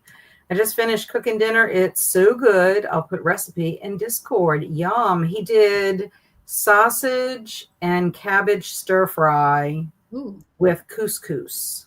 Oh. I know. That sounds pretty good. I know. So more highs. And hey to you, Alex. There's Nicole and Carmen, my other buddy and friend. Hello. This is all the Alex. Hello. Hey, Lily. Sweet. You have a question for us for the next sprint, Alex? I could try to throw one together. It wouldn't be very good, though. It'd be weird. My questions are usually weird. Yes, your questions are always weird. And sometimes I don't like them because it's like they're not even, you can't even, it's like pick one unless you could figure out a loophole. They've been normal the last couple sprints because I've had just book related questions that people have to pick. But I know I was bummed that I missed your sprints, but it was for a good reason. Barry and I went to our friend's house to do a rewatch of Reanimator, which is based on an H.P. Lovecraft book. It's a short story. It is not a movie that I would recommend to people because if you like those kind of movies, then yes, that's fine. But like I had forgotten about stuff. We had watched it in high school, and he had brought it on VHS because he used to tape things off of VHS, and the last 10 minutes was snow. So we always make fun of him because we're like, how could you bring a movie, make us watch this movie, and then we don't even know how it ends? So then fast forward years later when Barry and I were together and we were married by this point, so early 20s, and we had a video store called ZM Video. And we went to go rent a video and they had it. And I was like, Okay. oh, Barry, we have to rent this movie because I have to see how the last 10 minutes ends in it. So we watched it, but neither one of us, like I remember parts of it, but I had forgotten a lot. And Jeff's wife, Joanna, had never seen it. So I'm like, she is going to think we are weirdos. Like my husband, Barry, was like, I don't remember this. I mean, it's like, and there's scenes in it that like, it's not for children. Let's put it that way. And Sure. it's, It doesn't sound like it would be. No. no. And there's scenes in it that, and I'm like, we watched this in high school? Like, what was wrong with us? But Joanna was saying it's weird how when you're in high school, how like you watch certain things or you listen to lyrics, like you didn't really listen to the lyrics to songs and stuff. And it's sort of like as an adult, you watch it and you're like, what the heck? Is this really the same movie? The number of times I've listened to a song that as a kid was one of my favorites, and it was like one my mom played all the time, and then I hear it back and I'm like, why did my mother let me listen to this? And it's like because I didn't know. But I'm a child singing these lyrics not knowing. Right. So, yeah, I'm with you. Funny enough, when I was in high school, I had a friend that loved to watch like trash horror movies. It was just Yeah. and good horror movies too. She was the only one I would watch horror movies with. And I do kind of miss that time because we had a ball. Like it was so much fun. Yeah. And like I can't even remember all the stuff that we saw, but Keaton, fortunately, is somebody who is kind of like reintroducing me to some of the movies I watched back then when I didn't really realize what they were, because some of them were Right. like horror classics, and I was Yeah. like, I had no idea at the time. So it's cool. Well, that's the thing. Reanimator is considered a cult classic. It's just I've it's heard the so name. funny. And then there's two other movies that followed that we have never watched, but now we're all in agreement that we must watch these movies just to see what they are about. But yeah, Joanna's just like Joanna the whole time is covering her eyes because of like the scary parts or whatever, or if somebody loses their head or whatever. And then of course you've got these scenes, you know, with this nudity and everything, and we're just like, you know, you're just like, oh my gosh. I was like, I told Jeff, I said, thank goodness you didn't invite your son to watch this. Oh yeah, his son just graduated from high school, but I would have been like awkward. Yeah, for sure. Yeah. So Angela likes seeing us Hi, together. Angela. Yay. I do too. I like being with Alex. Oh, thank you. Just ate chili and rice for dinner. Made it to 298. Good progress. More highs. I'm working on Pikachu diamond painting at the moment. That sounds fun. And I'm about to start a YA fantasy book one in a series of 2 books called Where Dreams Descend by Janella Angelus. Sounds good. And then here is Twilight Zone. I love the Twilight Zone too. I read Our Wives Under the Sea. It is amazing. Yes, Kat, you would really enjoy it, and it's only 222 pages. Oh yeah, that doesn't look long at all. It's short, but substantial. But with a lot of depth, right? Yes. No pun intended. Oh yeah. Good one. No, and I didn't even try. Jen said I listened to a few chapters and took out the garbage and updated my book journal. Excellent. And let's see. Stormy's here. Hi, Kat and Alex. Stormy's the other one of my other book friends. Stormy's the one that got us on the Beaumont journey to begin with. So we have Stormy, we have Carmen, Esther Jane, and guess what, Stormy? Michelle is thinking about joining us. She's got to catch up and join us. And then, hello, Jellicle. I need to do chores, but I'm really unmotivated and overwhelmed by my list. Uh-oh. Also, Jellicle, I want you to know today is Hug Your Cat Day. She's a big cat person. Froggy listened to a podcast on Needful Things. Excellent. And got about halfway done filling my bookshelves. I love Needful Things. I do too. Excellent book. And I really do like the adaptation of it, even though Leland Gaunt is gross in a couple of places. I've never seen the adaptation. Oh, you should watch the adaptation. Okay.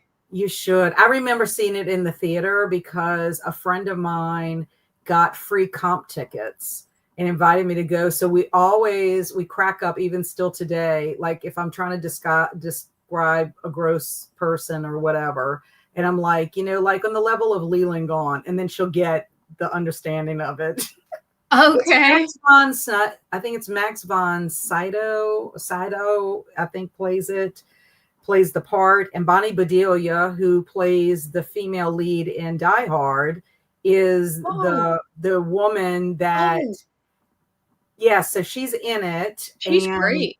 yeah, the cast is wonderful. Okay. And Ed Harris plays the policeman. But Bonnie Bedelia's character, she has like really bad arthritis, Yes. and he Mhm. gives her a necklace, you Yes. remember? Got the But spider. there is a scene in it where they're together, and I'm just like, I'm just like, oh, I'm like, oh, please get away. It's Polly. Polly's her name, isn't it? Polly. Polly? I think Yeah. it is Polly. Yeah. So I'm reading Never Flinch by Stephen King. Unfortunately, it's my least favorite King since Under the Dome. Under the Dome was 1 star. Never I Flinch would be 2 or 3. love Under I the loved Under Dome, the Zach. Dome. I did. I loved Under the Dome. I just got Never Flinch, but it's on my cart. I might get to it. It's a bigger book, so it'll count for Big Book Summer. Oh, nice. No, I love that. I love cat vlogs, and especially Alex's book reviews, which are, well, Alex has some vlogs too, and they are pretty cool also. Gosh, I I love haven't when done one since Alex did the college. one of my favorite videos of Alex, and it was like when I first met Alex, like when I first started watching her channel. It's when she was playing the ping pong in the cup Yeah. to pick her TBR, and she had to drink. Actually, alcohol. It was whiskey or bourbon. It was bourbon, It was and bourbon. I did feel it in the video. I was having a grand old time. Yes, you were, but I love that. It was like one of my first videos that I had watched of yours. But also, you did a video where you were cooking, like you were Oh baking. yes, my And I bread. love that one too. That one was an awesome. I love all your videos, but I'm just saying I love it. Now, another thing, if Alex does not like a book, No. I will tell you, Mm. she does not hold back. No.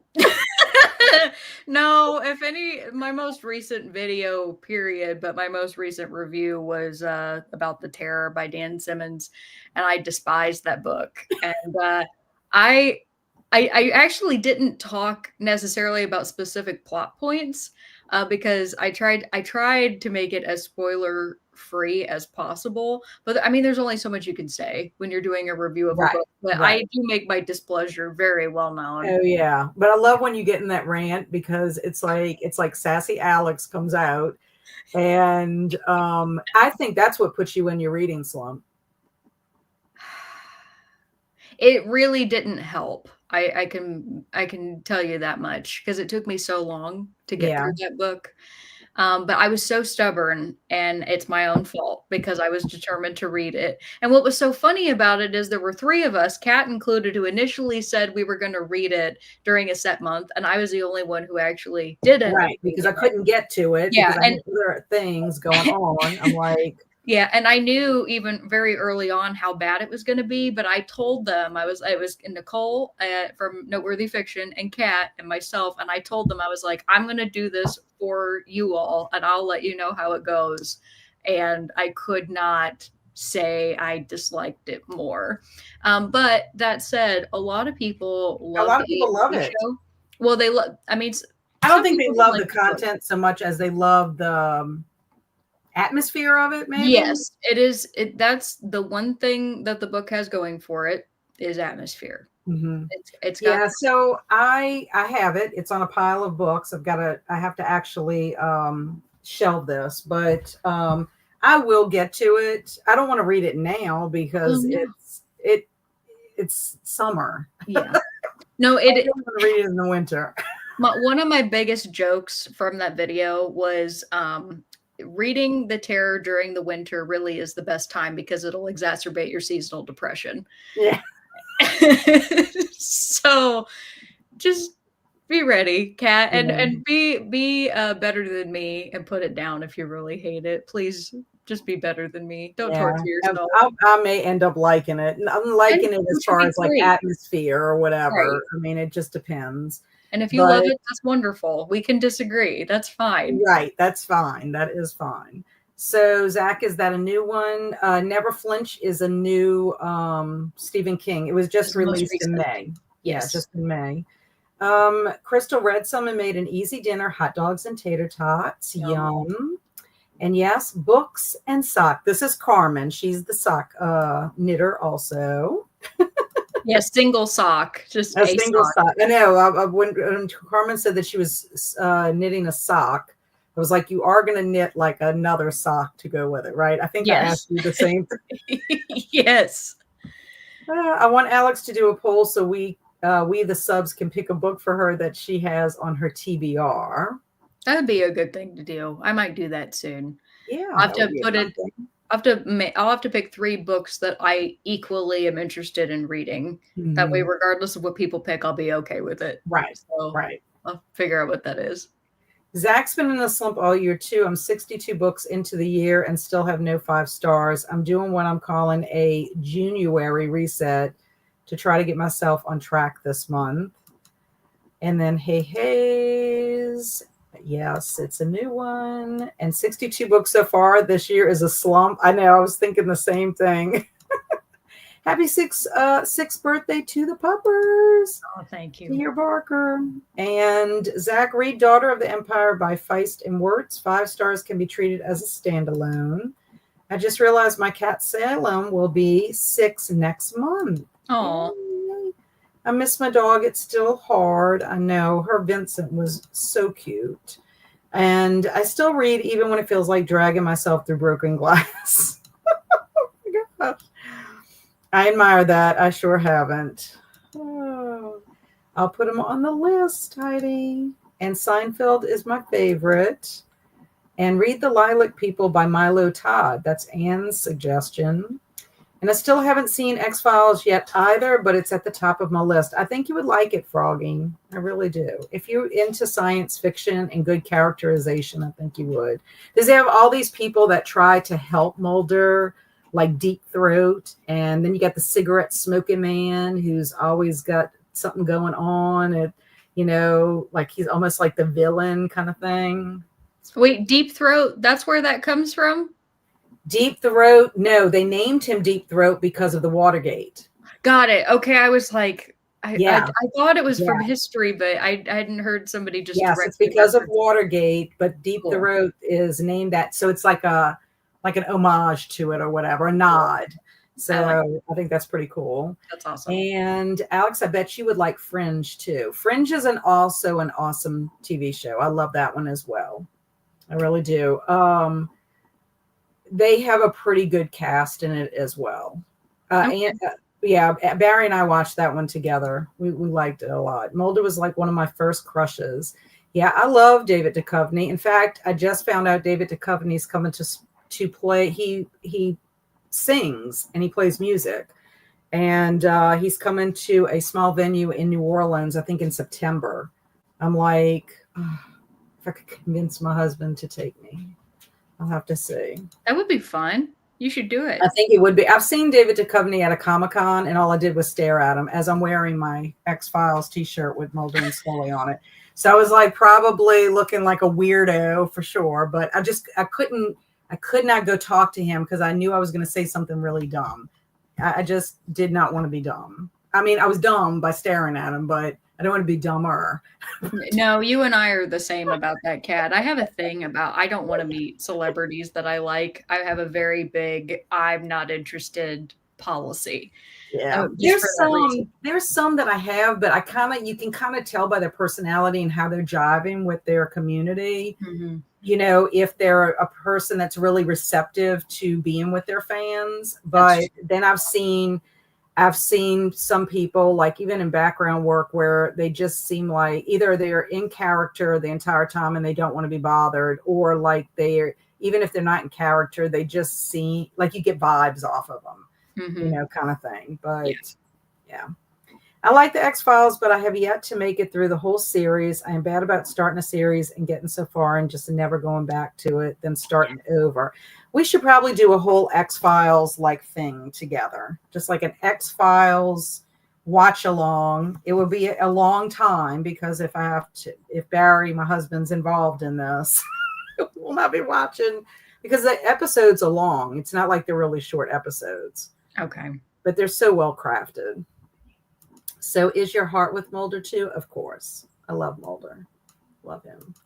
And then my niece dresses David Duchovny for the red carpet, but she has no idea why he is famous. What? And I am home alone, so I'm eating ice cream for dinner.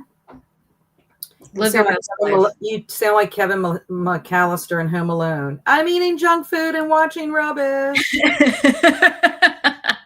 Also noted to Anne, thanks. Hello, Jamie, just off work. And Alicia, check your Discord, sent you a message. That sounds good, Trev. And that's cute.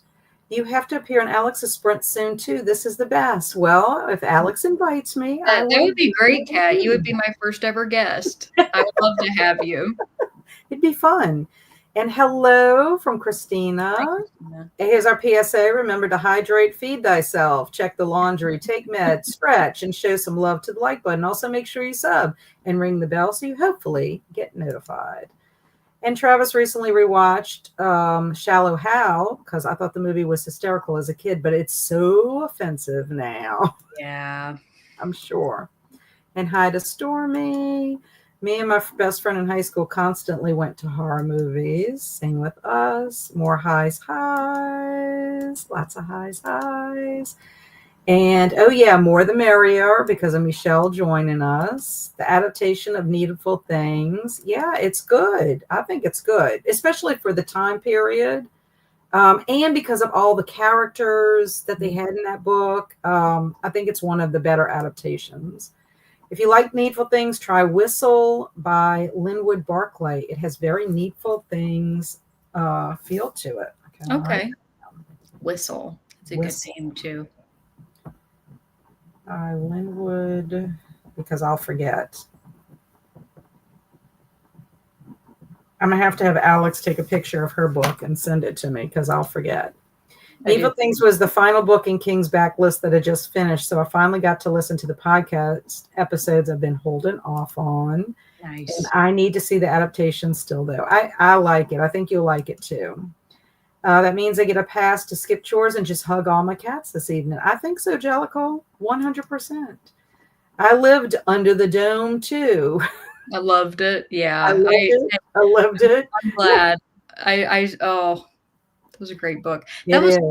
I got to talk about that book in my first ever BookTube video. That was it was all the books that I had read in the prior year that I loved, and I was talking about them, and I got to talk about Under the Dome. It's very interesting how far my videos have come since then. Oh yeah, but I mean, I even went back and watched some of your older videos. I haven't finished. I like starting from the beginning. My stupid keyboard keeps sending message before I'm ready to send. Kat, I know exactly what you're talking about in the movie. Gross. Didn't like the Needful Things movie. Under the Dome is the closest that King got to repeating the feel and greatness of The Stand. And Under the Dome is top 10 for me. It was my number one, but it may have moved down a bit after reading all of them now. Yeah, it's hard. It's very hard for me to rank my King novels because he has such a huge amount of work. Mm-hmm. And I love so many of them. So I would have to do what Cliff's Dark Gems did and do it by decades. Like I'd have to give my tier ranking of each of the decades or whatever like that, because it's too hard. Because I have some new favorites, like I like the Holly series. I like everything with Holly in it. So, but you're also comparing apples and oranges because like the Holly stuff is more like detective, police oriented kind of stuff. Whereas like The Shining is more, it's like, it's not in the same category. No. And I definitely think it depends on when you first got had an encounter with Holly as a character too, Yeah. because I read the Bill Hodges trilogy after I read The Outsider. Hmm. And so I already knew who Holly was, and I got to see her from the beginning. But if you're somebody that read the Bill Hodges trilogy and you didn't really care about Holly, but you like Bill Hodges, and now he's not there, I could Yeah. understand why people would be like, "Well, I don't want just this one lady," Right. right? But I mean, that's what There's movies so should much of an arc with Holly that, you know what I'm saying? Like she's do. Yeah. just come so far from the Mhm. creation. And oh dang, I really enjoyed the Tara. I'm happy for you that you did. So, for one thing you need to know about me is if I ever rant about something and I hate it and you like it, I don't, that's great. If I really love something and you hate it, also, that's totally Right. fine. I mean, it's really not a big deal to me because as long as we can all have like mutual respect, and I'm sure you feel the same way, Kat, is like you can Oh yeah. respect other people's feelings about it. I'm happy for you if you disagree with me. It's Yeah. okay. Yeah. So Under the Dome could have been 3 stars for me until the end, which made me want to kick it into the sun. One sock syndrome is a thing, right, Alex? It is. Poor Keaton has had the one sock for a while now, and I'm trying to be good about working on the other one. He was teasing me because he's like, "Oh, good. Well, now can you make me some crew cut ones? You know, the short socks, because I'm still working on the winter sock." It's like, I'm sorry, honey. I need to give you your matching one first. Right. I'm listening and putting the new deck I'm building in magic sleeves. Fun. And haha, deep throat. And highs to all our friends here. I'm gonna keep my comments to myself. You should, Travis, because that Why would do not you be say that? PG-13 because of deep Oh, throat. oh. Also, to Travis, I also play Magic the Gathering. So I see Oh. you, sir. I So see you. Carmen one sock syndrome happens every day in my house. And I loved Fringe. It was a fun show. I agree. And yay, the dining room chairs are put together. Yay, gold star for you. And hey, Hayes. And that was my nickname in college. Ooh. Yeah, I agree, Kaylin. We're just going to move on. Y'all had to know that was coming. Haha, innuendo. I read like 1,300 pages of bad romances last month and I've had bad luck. Oh. Those should have been the light and fun ones. Love the original X-Files, but have not tried out the reboot yet. I enjoyed the reboot. Mulder and Scully could do anything. Like, I don't care what they do. It's just them together makes me so happy. More highs. I actually enjoyed the Under the Dome too. I thought they casted Junior great in that one. I didn't care for the show. I did not. I loved the book, but I did not care for the show. I heard Never Flinch is another Holly book. It is 100%, and I'm very excited about it. The Stand is definitely my favorite King. And yeah, it's Holly. What is the first King boom Book with book? What is the first King book with Holly? It is Mr. Bill Mercedes. It's College. Bill Hodges. Yeah, it's Mr. Mercedes. Yes, Mr. Mercedes. It's a trilogy. That's where you meet Holly. And then when you finish with that, you will see Holly again in The Outsider. She appears later in the novel. Yes. And then there's a short story with Holly called If It Bleeds in the If It Bleeds collection. And then it's Holly. And Holly's people that what Holly has to deal with in that book is very sinister and evil. And then Never Flinch is the next one. I'm very behind. I really need to read If It Bleeds because I read Holly, the story is like, oh my gosh, I could see this really happening in real life. And it's so scary. Yeah, like it's scary to me. So since we're talking about King, the film adaptations of Life of Chuck is wonderful. A beautiful film by Mike Flanagan. I'm so glad I saw that you have posted that on Facebook because that is what I want to watch that one. The Life of Chuck is also in the If It Bleeds collection, and I recently read that and I loved the story. It was different. It was the way it was put. I wish I would have known how he formatted it so I could have read it in that way. I guess he didn't intend you to do it, but it's like in a reverse order. And so I felt like at the end, I'm like, what did I just read? And so now I'm just like, I almost want to read it in reverse order. And Tom Hiddleston is in it. Oh, Tom Hiddleston. Yeah. I used to have such a crush on him. I love him, especially as Loki. I'm sorry. I know it was a book. Alex helped me out with it. House of Leaves is the only book I want to yeet into the sun. Actually, Hate, yeet it into the sun, and hate, I feel bad about it. hate that book. Hate it. Completely agree. Yep. Caitlin saw I Life don't of think I Chuck. ever did a rant review about that book, and I couldn't now. I was like, no, no, no, Yeah, no. and you wouldn't want to reread it so that you could. No. Kaylin saw Life of Chuck as a book the other day and couldn't remember if it was a story in one of his books that came out a few years ago. Yeah.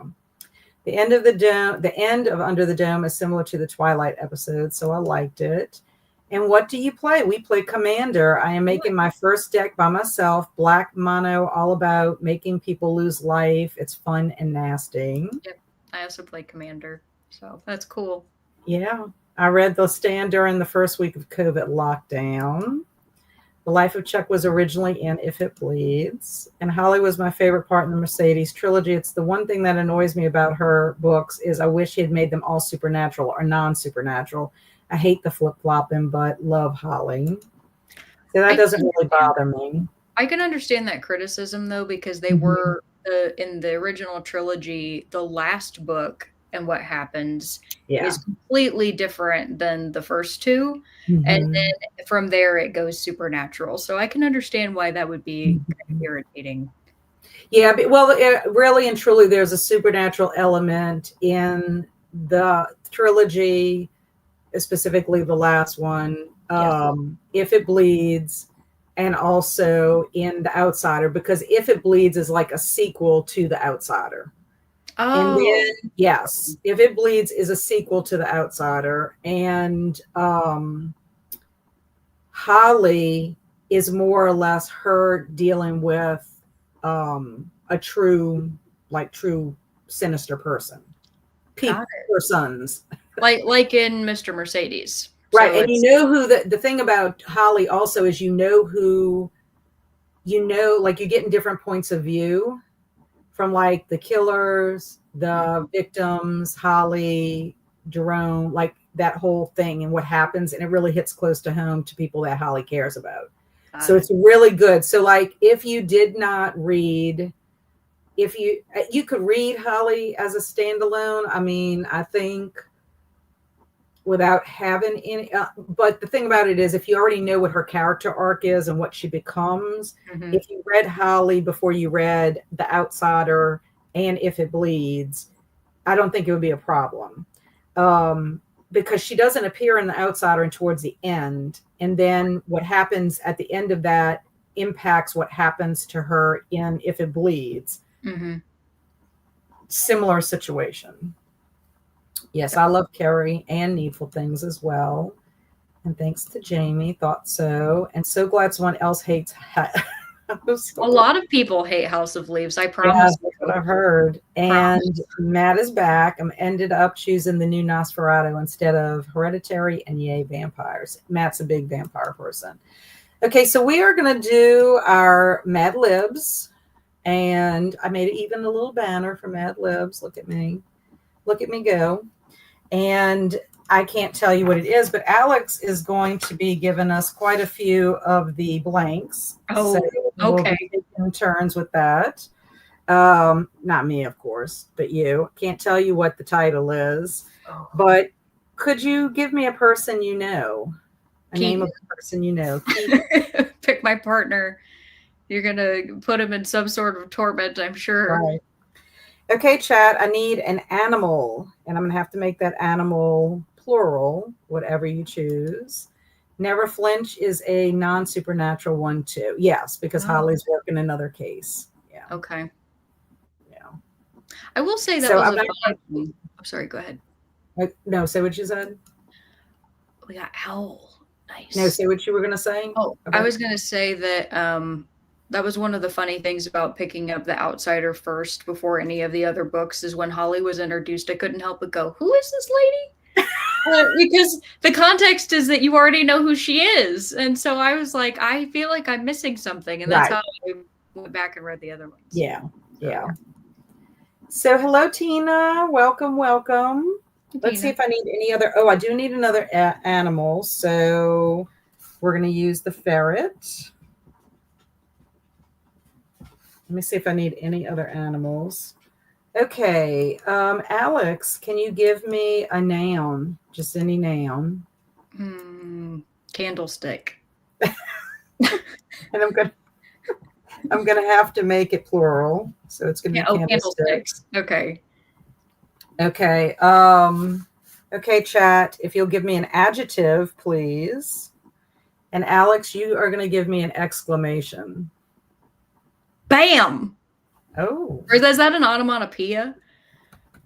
I guess it is. It is, but it can also be an exclamation. Okay. I think a lot of like onomatopoeia would be like exclamations, don't you think? I would assume so. That's the first thing that came to mind is like comics. So Right. Bulky. oh, that's Okay. good. That is. I like that. It's not a traditional one. Holly is even one of my book crushes. I do mean crushes. Anybody? Oh wait, I don't know what it is. Sometimes my comments get hung up. Black. Let me see if there is a color specifically. Okay, no. So I'll put black here for adjective. Alex, a celebrity. Ron Perlman. Ooh. I believe it's Ron Perlman, Travis, that plays the police officer in Desperation. It is. Yes, that is Ron Perlman. And he is very scary in that. Yeah. Ron Perlman's good at those kinds of characters. Okay, so Matt's given us hunky for another adjective. Article of clothing, Alex. Thong. Oh, and I'm going to have to make it plural. Okay. So thongs. Okay, let me see if I need any more adjectives. That's Bailey barking. Bailey, come on, don't bark. Okay, no more adjectives. Okay, I need a number, chat. A number. I have to watch the adaptation. The book is so good. Yes, I agree. 13. Oh, of course. Okay, of course. So 13. We have a Friday the 13th coming up for anybody who's looking to get a tattoo. Oh, I love watching Friday the 13th movies on Friday the 13th. Nice. And I need to still make my Jason Voorhees shot that I've been wanting to make for years. Here goes the Amish underwear. Oh, that would be good. Yeah. You don't have to look up who Ron Perlman is. He played Hellboy. Yes. In those movies. Yeah, that was how I got introduced to him. And also he was the Beauty and the Beast guy. Yes. Yes, he on was. On the TV show with Linda Hamilton, right? Yeah. And he looked amazing in that costume. Okay, I need a verb, Alex. A verb. Sneezed. Sneeze. Okay, and sneeze. Okay, chat, a person you know. A person you know. I love this. Oh, no, we're not having a fight in here. We're not having a fight. No fights. No fights. Hello, M. You hear Luna? Luna she's so vocal. 22. Disassemble. Oh, I'll use that because I do need another verb. That's a good one too. Assemble. Y'all are bringing it tonight with these words. Okay. Who's the person we know? Okay, I've seen him before. Susan. Okay. Alex, a type of food. Sushi. Okay. Is sushi plural? Sushi is both singular and plural. Okay. Perfect. Because I needed to make it plural. And then last chat, you get to pick a vehicle. Oh, yeah, the pups. You can't see them, but I've got Luna right here. Bailey's on the floor and Tootie's on his pillow. Yeah, you can kind of see Luna. Here's Luna. Hi, Luna. And you can see Bailey's tail behind you. Aww. Can't see Tootie's on his pillow. Oh, I know. I love your winter ween shirt too, Kat. Oh, thank you. This was from what year? I think this was last year. It didn't have a date on it. I love winter ween. Meatballs. Meatballs. What is That was meat? for a type of food. Oh, a Corvette. Oh, Corvette. Okay, nice. that's going to be a That's my vehicle. favorite. And then, Alex, you get to a plural noun. I almost missed the plural noun. Hmm. What do I want to say? Icebergs. Icebergs. This is going to be interesting. As it should be. Okay, so yeah, these are everybody. I love the specificity. 1987 Datsun Bluebird. SUV. Yes, Luna Bell. Now that's Bailey that's barking. Books, nice. And your hair looks fabulous too. That's because I I meant went to and say got a that cut. it I looks went and good. got a cut. It only looks fabulous the first couple of days after I get a cut. And then I wash it, and then it's like out there. Okay, so we are going to go on our next sprint. Is 45 minutes good? Is that good for you, Alex? Works for me. Okay, and then we've been talking for 45 minutes. What happened? I was gonna say you wanna keep me because I'll make you keep talking. Oh no, I definitely want to keep you. I don't know what Okay. just happened. I went to go click it, and all of a sudden it moved all over my screen. It's like Oh, it came off of the tab and went into like space. the ether. It's so weird. Okay, so let's share this. Oh, there we go. Hello. Okay, so yes, Jamie says that is fine. Yes. Okay, so we will do 45 minutes, and when we come back, we will read our story called Survival Buddy. Okay. Sounds good. Okay, see y'all. Bye.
We're back. How'd you do, Kat? I did pretty good. I read 21 pages in here. I had to take the dogs out first because they would just, I don't know, Bailey and Luna are very antsy tonight. So took them out. They went and played, and then we came back in. But 21 pages. This book is, look at the print. Oh, that's small. Yeah. So it's that's why I'm kind of hoping I can also get the audiobook. I think that it's slow going for me, but I mean, it's good. It's not like it's not enjoyable, but it's work. That's fair. Yeah. I've noticed that you've really embraced the audiobooks. Is that something that you've been excited about? Yes. And I mean, at first it was sort of like, I guess a necessity if I wanted to get any reading done, because at the time I was traveling so much back and forth to the South Shore, but I can't just read any book. I mean, I can't listen to just any book. Okay. I mean, my first one I listened to was The Golden Spoon. And I think what helped with that was I had already been halfway through the book with my eyeballs, but it was multiple POVs. It was a mystery. It was very suspenseful. So it just depends. You know, some books, like what'll happen is if for some reason I can't tolerate the narrator or I'm drifting off, then I go back to read it with my eyeballs. But some of them are pretty decent. The guy who narrates for the Beaumont series, it's the way he fits the personality of the character so well that it's almost like he's the real version. Like he's almost the real version. Yeah. Like you could almost see it playing out kind of like a television episode or something. It's weird. But I will tell you, if you ever listen to an audiobook, one I would recommend from like middle grade children's literature is the Bunnicula series. Oh, I read the first one because of you. Well, if you listen to the audiobook, Victor Garber does all the different characters. Oh, okay. And he is amazing. I might like the second one that way. Yeah. I bet you. I think my library has the audiobooks on Libby. Yeah, I might be able to get that. Yeah, and that's the only time I do audio is through Libby or Cloud Library. And if I can't get the book, audio book through them, then I have to read it with my eyeballs. But I've been pretty fortunate how many books that I can get through the library. I'm amazed by it, honestly. Library's the best. Get a library card. Hoopla also does have some audio also. And I just found out that Hoopla does movies. Oh, nice. Yeah. I watched Pet Sematary from 1989. I would have had to pay if I would have done it on any of my streaming services, but it was free through Hoopla. That's cool. My library has movies and like Blu-rays and stuff that you can rent. I physically check out. Yeah. I don't know if they might be on Hoopla. I'm not sure. Yeah, you just have to check and see. But I rented Reanimator from the library. I checked it out, which I was shocked that my library had it. Who needs Baton Rouge didn't have it, but this little library in Springfield had it. That's great. I love that so much. It makes my heart happy. So how'd you do in your book? I didn't get quite as much reading done because I got like a chat with some friends, and I got one who's talking about her job right now and been kind of like invested in talking with her about that. And so I'll go and I would read, and I get through a little bit and then I'd realize my brain drifted off and I'd have to go back and reread. But I am at page 187 of 222. So I definitely be able to finish it tonight. Yeah, you're almost finished for sure. Yeah. So Alicia was saying I have the same problem as I do, that my hairdresser makes my hair look great, but I wash it and nothing ever happens. Yeah, I know it's not the same. I can't do the styling aspect of it. I mean, there's no way. And yes, my pups are cute pups. Thank you. Teresa's here. And hey, Alex, I can't stay, but might be back later if you're still here. And guess who popped in? Keaton. That's my man. Hi, Keaton. And then Alicia was saying highs to Teresa and Keaton. I was actually able to get some homework done while y'all talked, and halfway through the sprint, now I have enough time to get a chapter in Desperation done. I started it Monday, and I'm already almost to 400. Very nice. Yeah, Very good. it reads pretty fast, in my opinion, from what I remembered it. That was the And last King book I read, was Desperation. oh, really? Yeah. Yeah, Oh, cool. that was actually a pretty recent read for me. Yeah, and it's a chunky one. It is. Yeah. Pages in G's phone. Oh, yeah, I knew that you meant pages. And gotta go. Thanks for Sprints by Swig. I know you're probably long gone. And Jen only read 2 chapters. I popped into Krista's Sprint, set up a live, and worked on a booktube tag. Yay! Very So when is your nice. live going to be, Jen? And okay, read 3 chapters of Desperation. Why do more people not talk about this book? At least I don't hear many talk about it when it comes to King. It's one of those books, I think, that just falls under the radar because of the type of book it is, I guess. You know, a lot of people have labeled, and that's probably because of publishing and all that, they label him as a horror writer. And yes, he does write horror novels, but he also writes other type of novels too. Like he's, fantasy, Western, there's just so much more to his writing than just a horror novel. So I agree. And listen to some of the podcast, and I think finished the bookshelf. Feels good to have it done. Excellent. I made it to 13% in the audiobook of Daisy Jones and the Six. I'm really liking it so far. Also got the dishes done and put laundry away. I've always been kind of curious about Daisy Jones and the Six. I have too, because it either seems to be that people think it was appropriately hyped or it was overhyped, right? Because it was one of those books that it was the book of the year for book of the month when it came out. It was just all over, plastered on everything.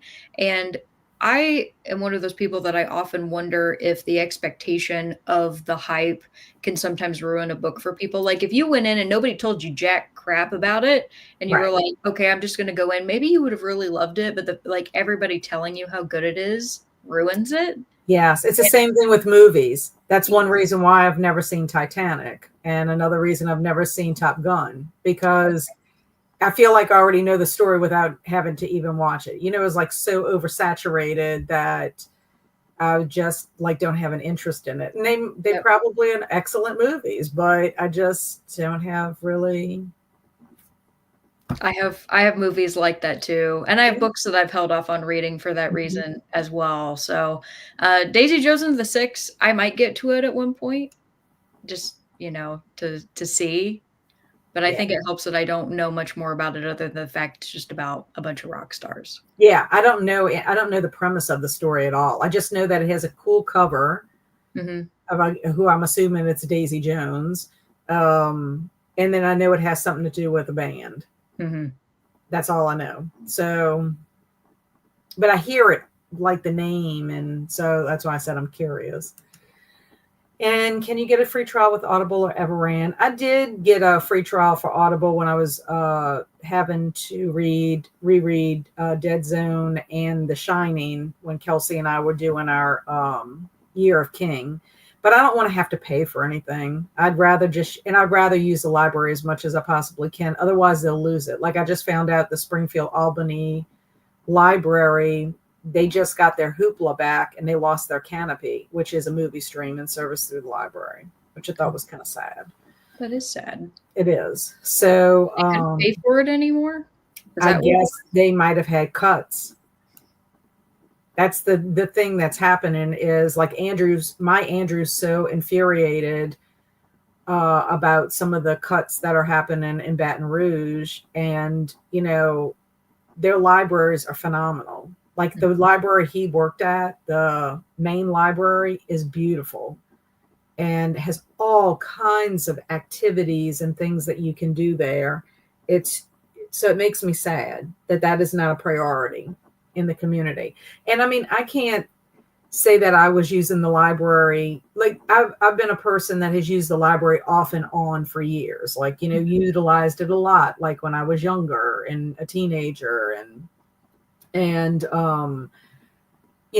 there was a period of time that I didn't. And then there was a period of time when Andrew and Barry were small and we would be at the library all the time. as the kids, because they were always in the summer reading program. So of course we utilized it a lot for that. And then there was a time when I didn't, but now it's Andrew has, in between you inspiring me to get my library cards, which I have 3, and Andrew inspiring me, and just like him working there and seeing everything that is offered at the library. It's amazing to me that people don't take advantage of it.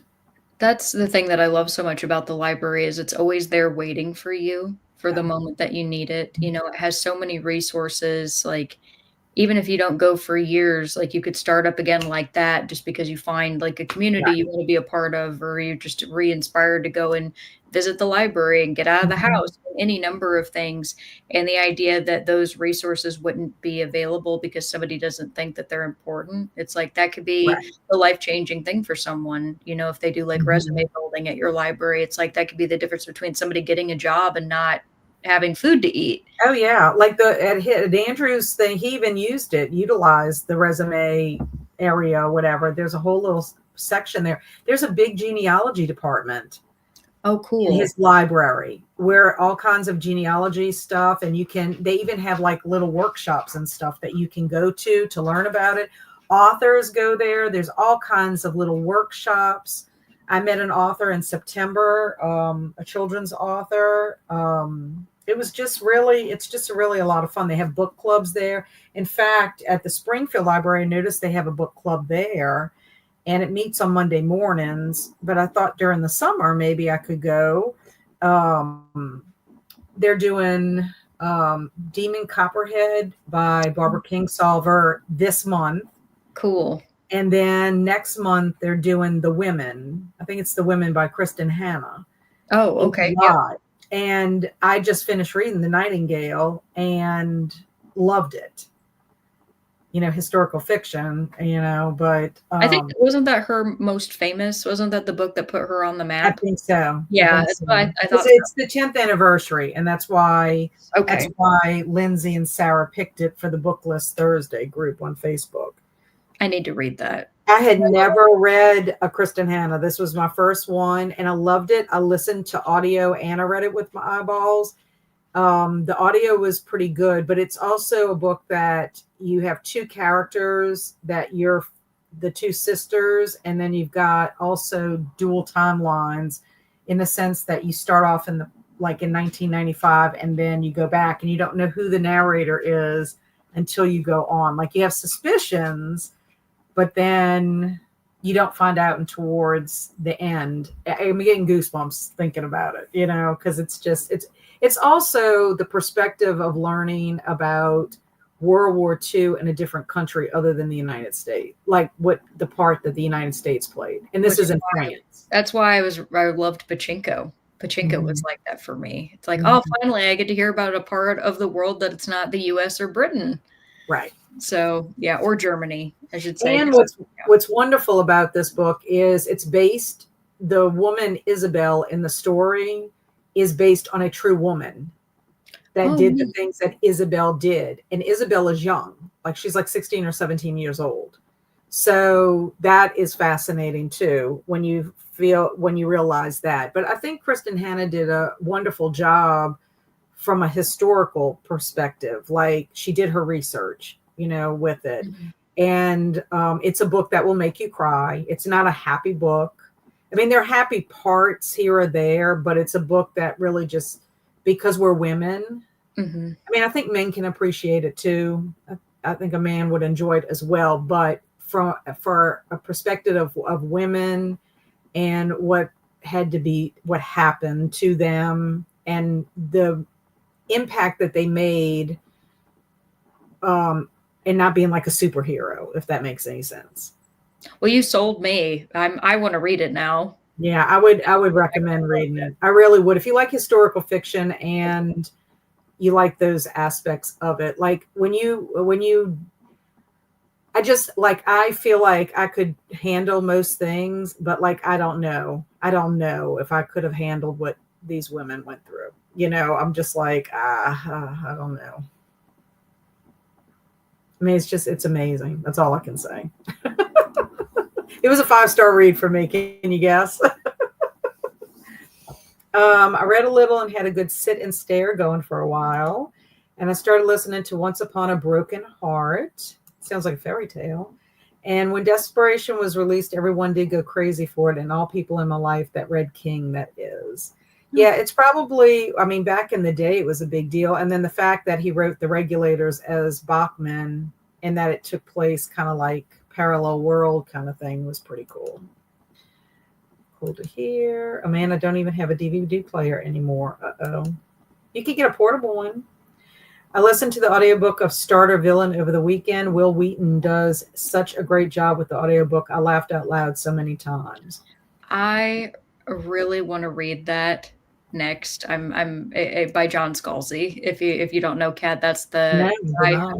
Oh, he's the guy who wrote the Kaiju Preservation Society. So fun. Oh my gosh. And he's You have hilarious. to send me those titles because I've never heard of those And at that's all. another short book. Like that's a good like if you got done reading something heavy or something that you're like, "Oh god, I feel awful." You want to read John Scalzi because he'll just perk you right up. Yeah. Yeah, yeah, those are all I have never heard of them, but I mean if it sounds good. But yeah. I'm willing to give anything a shot. I did not read mostly. I just played a game, but I've got to go. Have a good night. Bye, Robin. We're going to read Mad Libs in a second. Audiobooks are great if you have a good narrator. I agree. A good narrator, and also think if you have multiple POVs and you have also a cast. That was how it was for Devolution. There was like different actors. Okay. You know, Nathan Fillion was one of them. You know, Yeah, he was the the million brother. guy. Yeah. Yeah.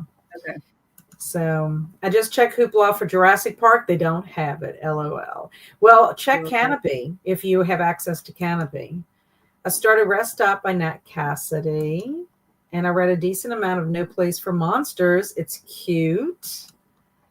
And June 21st, weekend of my first year. Can't believe it's almost a year already. Yay. I'm thinking, oh no, June 21st, I'll be at my scrapbook event, but maybe I can pop you on while I'm scrapbooking. I could do that, Jen. Yay. She's about to get her 1 year. Daisy Jones and the Six was a fun read. Going in Blonde is way more fun. And Daisy Jones and the Six is also a TV show, I think, both based off the movie. And yeah, I purposely didn't know anything about Daisy Jones before starting it. That was probably smart. And I like the one about Opal and Nev better than Daisy Jones. Oh, I guess same author. And when I saw the trailer of the Daisy Jones show, it reminded me of that movie, Almost Famous. I don't know that movie. And thank you for the reminder, Anne. I want to read that too.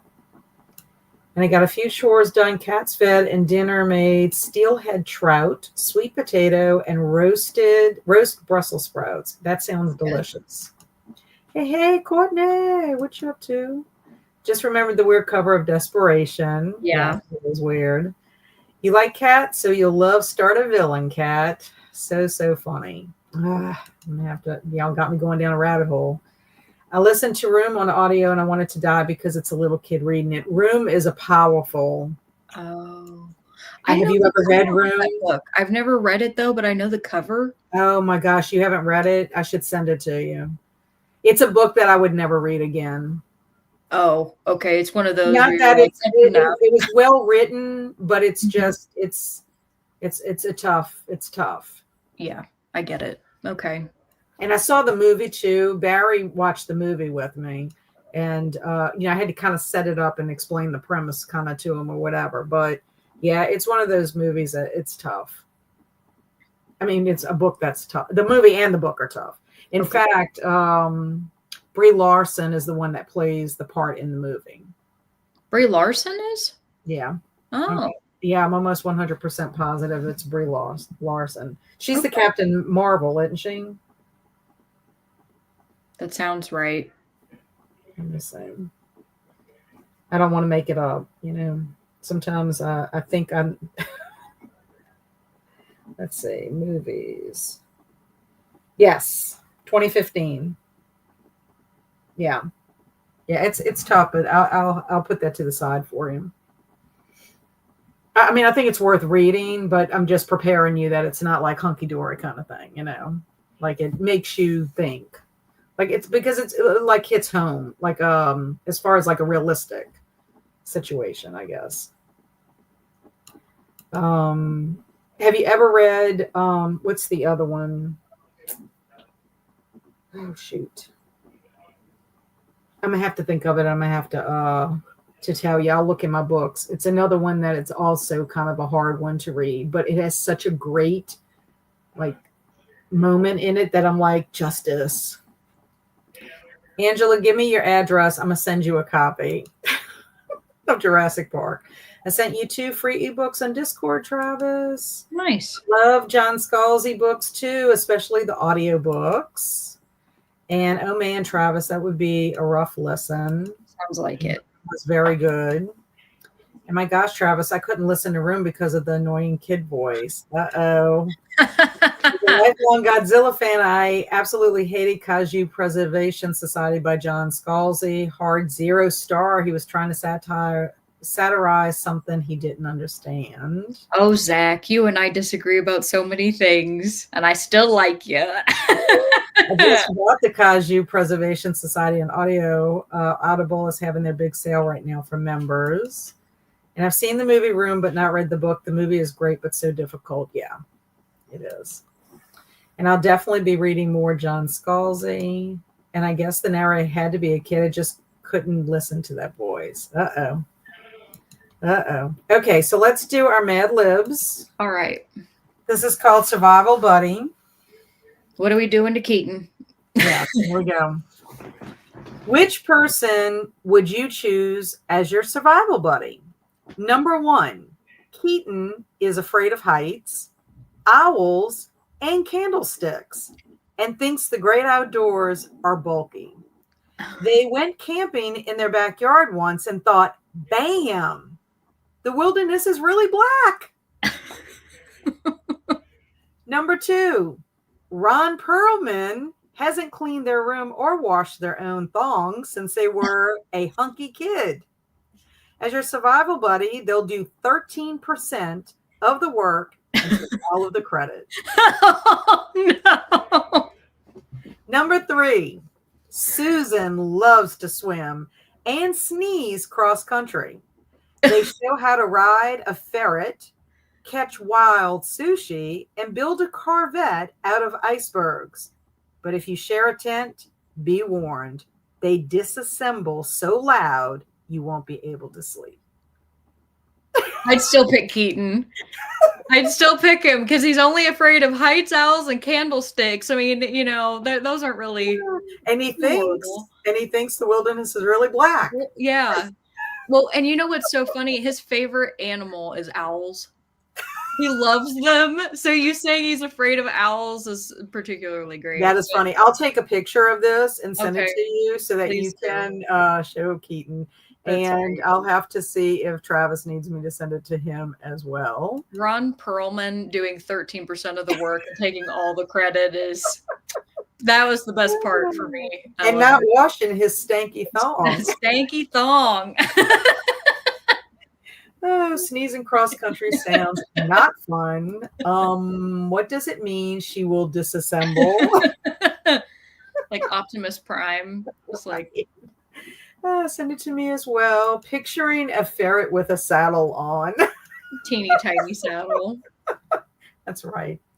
Okay, so we are ready to go to another sprint. Alex, are you going to stick around, or are you can stick around? I think I can for another one. Yeah. Okay, that sounds good. That sounds good. Travis will probably have sprint art done, so that'll be good to show. Okay. So great. do you want to do a 45 or a 30? I'm good with 45. I still got a ways to go in here. So hopefully I'll be able to focus a little bit better this time. Okay, that sounds good. So we'll start a 45. Let's see. There we go. Okay, happy sprinting, everybody. Yeah, thank you.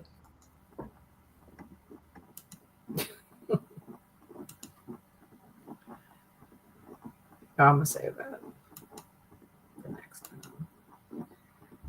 Okay.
Hello.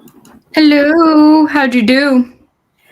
I read, let's see, I'm on this page, 10 pages, about 10 pages, but I also loaded the dishwasher, also fed Nene, and then let the dogs out again to play. I don't know why they're so like wild and rambunctious tonight. I have no idea. And then took Tootie out to go see if he would go potty. But yeah, they're wild tonight. They just can't seem to sit still. Yeah, I've got Barker to calm down. He's over in his bed right now. He's like currently trying to get comfortable but behaving. So I'm grateful for that. Yes, I mean and I guess my son doesn't generally do much with them, but like if I closed the door and they were out and they wanted to get out, he could let them out. Right. Like, I'm all by myself, Dang just it. with a crew of animals. I wanted to tell you this was the book I was thinking of, Lovely Bones. Have you ever read this one? Oh, I haven't, but I've heard of it. Yeah, that was This one's super another one. popular when it came out, wasn't it? Yes, yes. This one's a good one too. Okay. I don't know when I read it. I mean, I always put a check mark when I read it, but I mean, back in January of 2010 was when I got it. Okay. Okay. Nice. And then Room was the one I was telling you about. This one I got in April of 2016. That's So, such a sweet cover too. yeah, but it's, Hard hitting, right? Because the room I know is, or room, not the room, because that's a movie and we don't want to talk about that. no, no, no, no, yeah. But room and Lovely Bones, yeah. Yeah. So yeah, I'll send them because I think you would like them because they're very well written in my opinion. And if you haven't seen either of the movies, I would recommend them. Like I said, Brie Larson is in this, Okay. and Mark Wahlberg, I want to say, is in Lovely Bones. I want to say Stanley Tucci might be in Lovely Bones. It's been Oh, a I long love Stanley time. Tucci. It's been a long time, but there is something that is revealed in Lovely Bones, and I'm like, man, that would be the perfect way to get rid of somebody. All right. Well, that would make it very interesting to read. Yes. Yeah. I I just thought of that. But I mean, they're both, and they're not huge, but they're this is close to great. 400 pages. Yeah. They're close to 400 pages. 320 for Room, and uh they have reading guides in them too. So 328. No, it's a perfect size. Yeah. Great So length for a book. I anyway, I'm happy. I got locked in when I was reading during that sprint, and I read 25 pages, and I am only about 12 pages away from the end. oh my gosh, you're gonna finish tonight for Yeah, sure. I'm officially in the climax of the story, and I will say that there was one thing I guessed was going to happen And it that happened. it is currently happening, but I'm happy that it is because it's well done. I think it Okay, makes good. sense. Good. So I'm because honestly, if it didn't happen, I would have been like, "What the hell are they doing?" Yeah. So, yeah, would still recommend it so far. My 12 pages left. Yeah. You're gonna have to send me that title or picture or something so I can remember Oh it. yeah, I'll text it to you. And then the Scalzi titles or whatever. So Zach was saying, I loathe the Texture Preservation Society. I have all 71 years of Godzilla history in my head, and the book is an abomination. I think it would be fair to argue that Scalzi was not coming from the perspective of 71 years of, adamantly knowing everything about the movies. He was kind of making his own thing. So if you're a really big fan of those, I can understand maybe why you wouldn't like them. But I think anybody else that isn't, I don't know, Hardcore. avid about them, I think you would be able to enjoy the humor. Hmm. So, and I've seen Godzilla movies. I've seen kaiju movies. One of my favorites of all time was the Guillermo del Toro. Why can't I think of the name of that? Pacific Rim. Oh yeah. I really enjoyed that movie. Ron Perlman was in that one too. Mhm. But as far as like knowing all the backstory of the originals, I could never. No. Right. I love Guillermo del Toro. Me too. He's my favorite director. Have you ever seen the Pinocchio that he did? No, I need to. Oh my gosh, I sobbed so much in that movie. Really? Oh my god, and it's beautiful. It's beautiful. Like Andrew and I watched it together, and like I just like sobbed. I mean, my family knows how I am. Like Andrew will usually pat me or hand me a tissue. My husband will just hand me a tissue. I don't watch movies very rarely, a sad movie with my oldest son, but he probably would be thinking she's ridiculous. But No, I think that's sweet. What was so they weird just, about that though is that there were two Pinocchio movies that came out at like the same time. And one yeah, of and them I was didn't Triple see Horror. the other one. I think the other one was with Tom Hanks as Geppetto. Oh my. Was it? Okay. I think it It's was. Maybe I'm Geppetto. wrong. I could be lying. I mean, I'm Okay. not meaning to, but maybe I'm just getting confused. But the one by Guillermo del Toro is amazing. It's Okay. amazing. I I'll have would highly recommend it, but there's just parts in it that are just so sad. It's just the way it's presented. Mhm. Um, I don't know. And maybe I was just an emotional timer or something. I don't know. Some movies I cannot deal with. I had that with one of his movies. What was it called? Nightmare Alley. Was that I what haven't that movie seen was that called? one. It was a remake of a prior movie with the same name, and he did it. And that was one of those experiences where I was like, I've seen it the one time, I never have to see it again, Mm, kind of thing. yeah. I mean, it was a very well made movie, but it was one of those that I felt so horrible while watching it that I was like, no, never again. Thank you. Yeah, but I mean, like his other movies, like Shape of Water and Oh, like Pan's Labyrinth, are just so beautiful. yes. You I know what love I'm saying? Just that. absolutely gorgeous. I do like the Netflix show that he produces, which is Cabinet of Curiosities.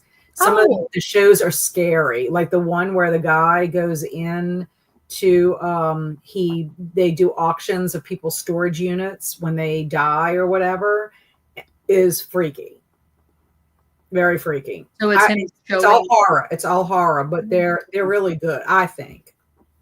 Interesting. You should look up his Alka-Seltzer commercial if you've never seen it. He, when he was really young, was in a Spanish Alka-Seltzer commercial where he turns into a werewolf, and it's wild. I'm gonna have to look that up. That Yeah. is amazing. Jamie, I sent it to you in Discord, so hopefully you got it. And also, you're gonna have to show Susan the sprint art that Travis did. And Mike is here. Hello, Mike. How are you? I did not read, did sprint art, just got it uploaded and now chilling in the bath because my hands were getting cold. Yes, Keaton is the hit of sprint art tonight, just to let you know, Alex. Is he? Yes. And bruh, I was just about to text, just stop this friendship mind link, but also, hi, Mike. And greetings, Sir Travis. How was the Icky Outdoors today? I ate a delicious dinner made by one of my kids. Excellent. And read a chapter or so in my book, Eyes on the Island by Frank Reddy. It is right up my alley. Nice. Yeah. I put my AC in my window today. Hopefully it doesn't fall out because I put it in alone. I hope not.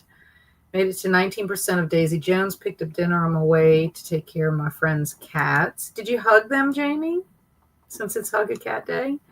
I put ours in and it's still up, so I have faith in you. Yes, Mark Wahlberg and Stanley Tucci were in the film. Stanley Tucci's the best. Yeah. Kaijus. Yes, Del Toro is the best.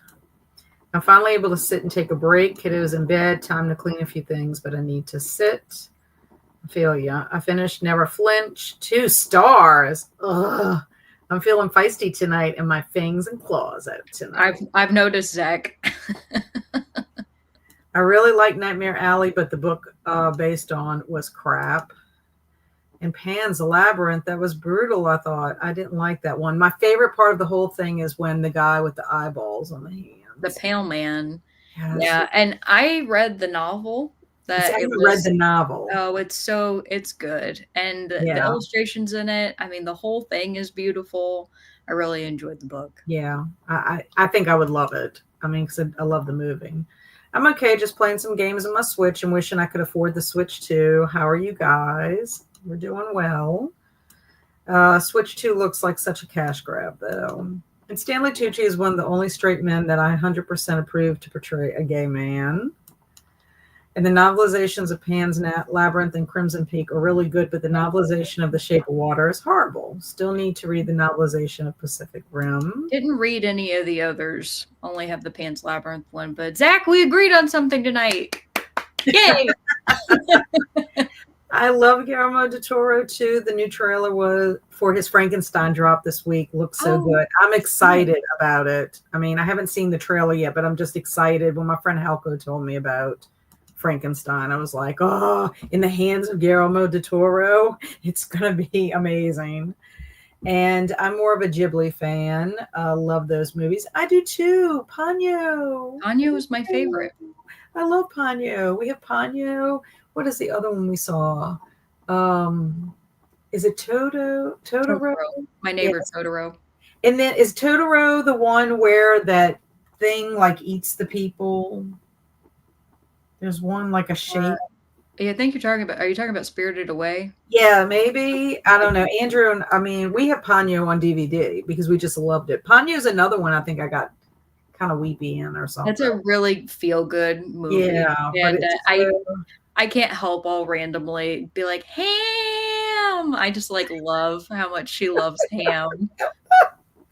I just think it's a like there's just a whole combination in it, and I think Ponyo's got Liam Neeson in it. It is, yeah. He's the dad of Ponyo. Yes. Okay, that's what I see. At least I'm getting some check You're with it. Everything I've read about it is a huge upgrade, and Del Toro's Frankenstein looks insanely good. And I cannot wait for Frankenstein, me either, because I love Frankenstein, the story. Alex, have you read the Strain series? No, I have not. I have a funny story about that. So I went to a sale for like a local bookstore where it's a franchise that's owned by, or I guess I should say a chain that's owned by a family, and they collectively would go, and any books that they didn't sell, they put them in this giant warehouse and they let people walk around and they could buy stuff for like pennies on the dollar. I mean, it was like insane. And one of the things that had so many copies was an audiobook of like one of the Strain books from Guillermo del Toro. And I was like, oh, I should pick that up. That's great. I'll listen to it. Well, of course, it was like, I can't even remember how many Strain books there are now, but it was one of the later ones. So I had no idea what the hell was going on. I didn't realize that it was like, book 4 or whatever. So I ended up having to get rid of it because I'm like, well, I'm way too, I'm not going to get the first book anytime soon. So, yeah. I feel you on that. Ponyo was my first Ghibli, but my fave is Porco Rosso. I haven't seen that one. I haven't seen that one either. Yes, Pan's Labyrinth book and movie are excellent. One of my favorite stories.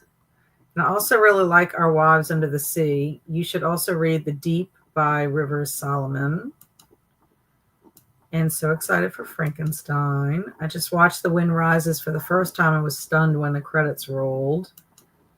That's Spirited Away, Cat. I love Spirited Away. And Howl's Moving Castle. I haven't seen that one either. Howl's Moving Castle is very, very different from the book. And I read the book and then watched the movie. And then I was mad at the movie. I was mad at how like many things they changed. But it was a weird feeling because I also thought some of the things they did in the movie was really good. So I almost wish I hadn't read the book. Yeah, you weren't fond of the book. That's the thing is like I wasn't a huge fan of the book. So then when I went and watched the movie, I wasn't a huge fan of the movie. And I'm like, I feel like my experience with the movie would have been greatly enhanced by not having read the book. So, dang it. Ponyo wants him all the time. Now I want to watch Ponyo. I shouldn't have brought this up.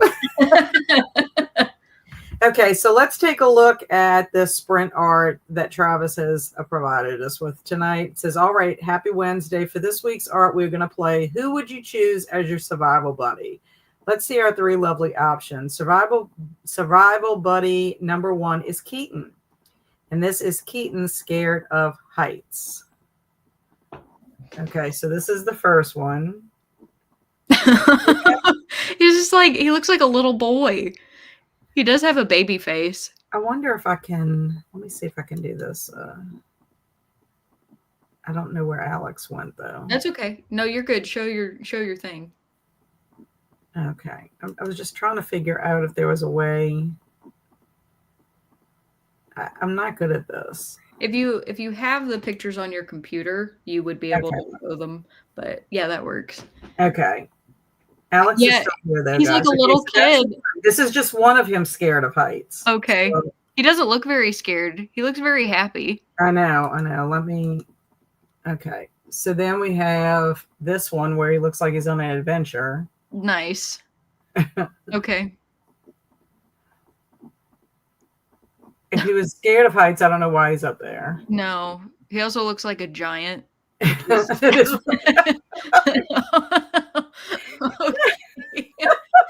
He looks like Elijah Wood right there. Yeah, so many of them are just like him as a small child. He looks like David Tennant. Yes, he does. Oh.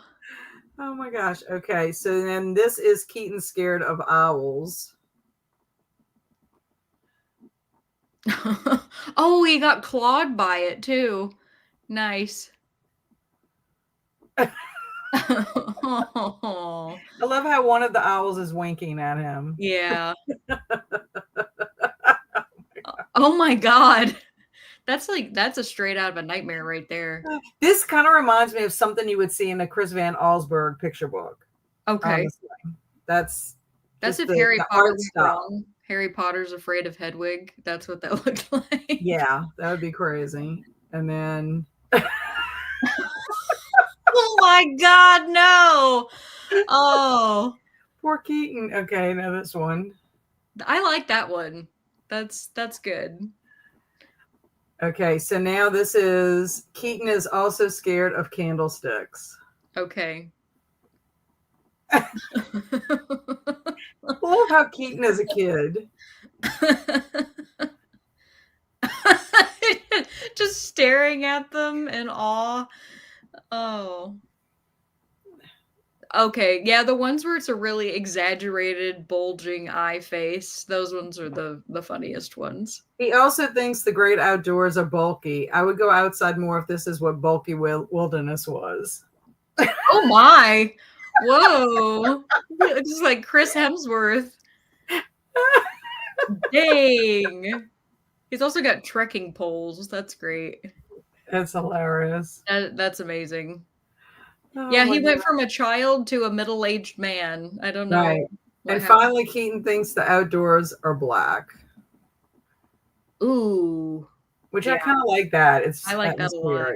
That is really good. Yeah, a lot of people who go like backpacking will say that when they first start sleeping outside, if they don't have a lot of experience with it, they start feeling like there's stuff outside their tent. And this is kind of what I imagine that they think is out there. Right. So let's see. I need to get off of that. Let me go to this thing. Okay, good. Let's see what they say.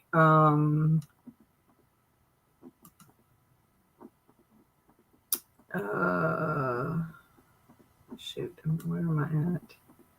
You may want to make yourself big. Just pop it in. What is it? Just popping in. Did I hear Keaton is scared? Good. The close-ups. For some reason, AI likes to make children. Oh. The owl's so cute, though. Yeah, every single one of them was adorable. Exposure therapy with the owl. And Tina's like, oh my. He grew up fast.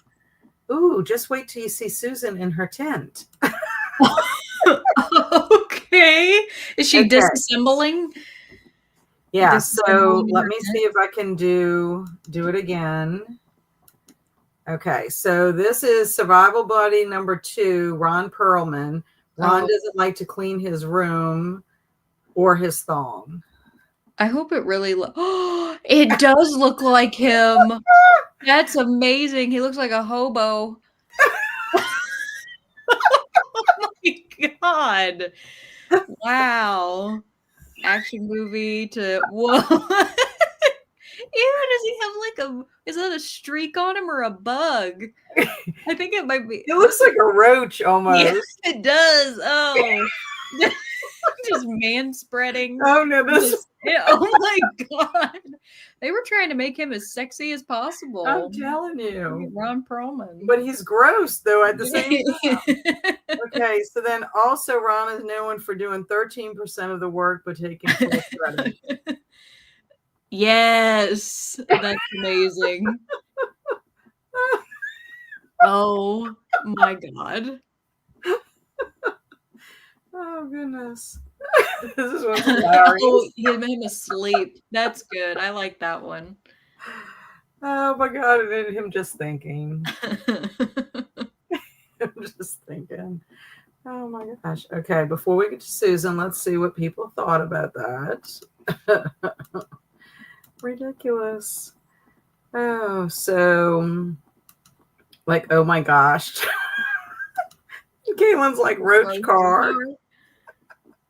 Yeah, I don't know. You do know that Roach Car is Caitlin's band, right? No, I didn't. Yes, Roach Car. It was way back in the day, and there was really Roach Car, and I don't know if it was Caitlin or if it was Travis that said that would be a great name for a band. Like if you've ever watched Parks and Rec, Andy always has bizarre names for bands. Mm-hmm. So that would be like a band that I think Andy would come up with. Love Ron. And the actor that looks like, that actor looks like if Frankenstein monster had Lurch and Lurch had a baby. Oh my gosh.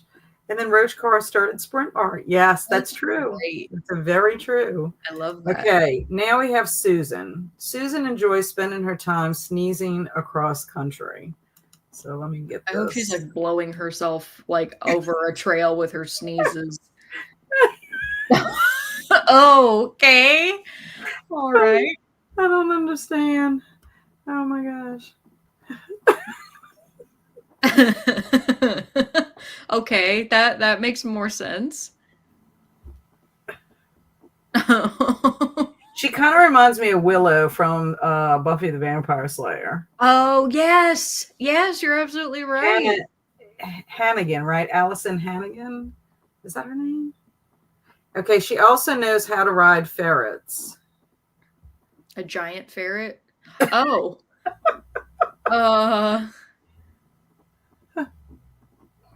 Okay, yeah, there we go. Giant ferret with a backpack and sunglasses on.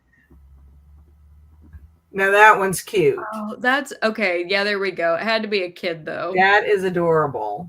Aw. Jamie has to show Susan these pictures. Okay. Oh my god. I don't know how does the ferret have wheels? It's not a motorized vehicle. Oh my god. I think she looks like she has no lower body. Yes.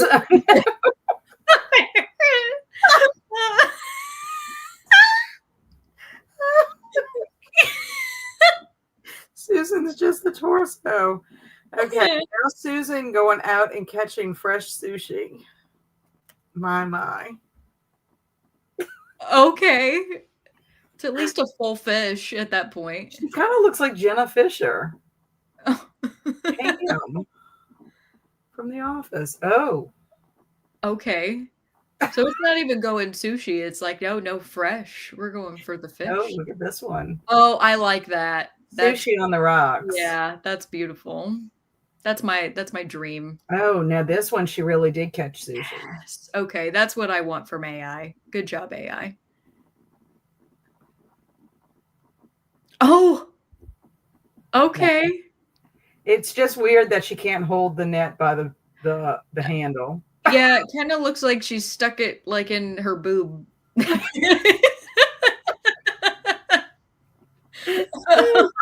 I'm just so happy to have a crab. Right, along with her sushi. Okay, here we go again. All right. At least she's got her hand on the rod, correct? Yes. Okay, so that is She also mastered making Corvettes out of icebergs.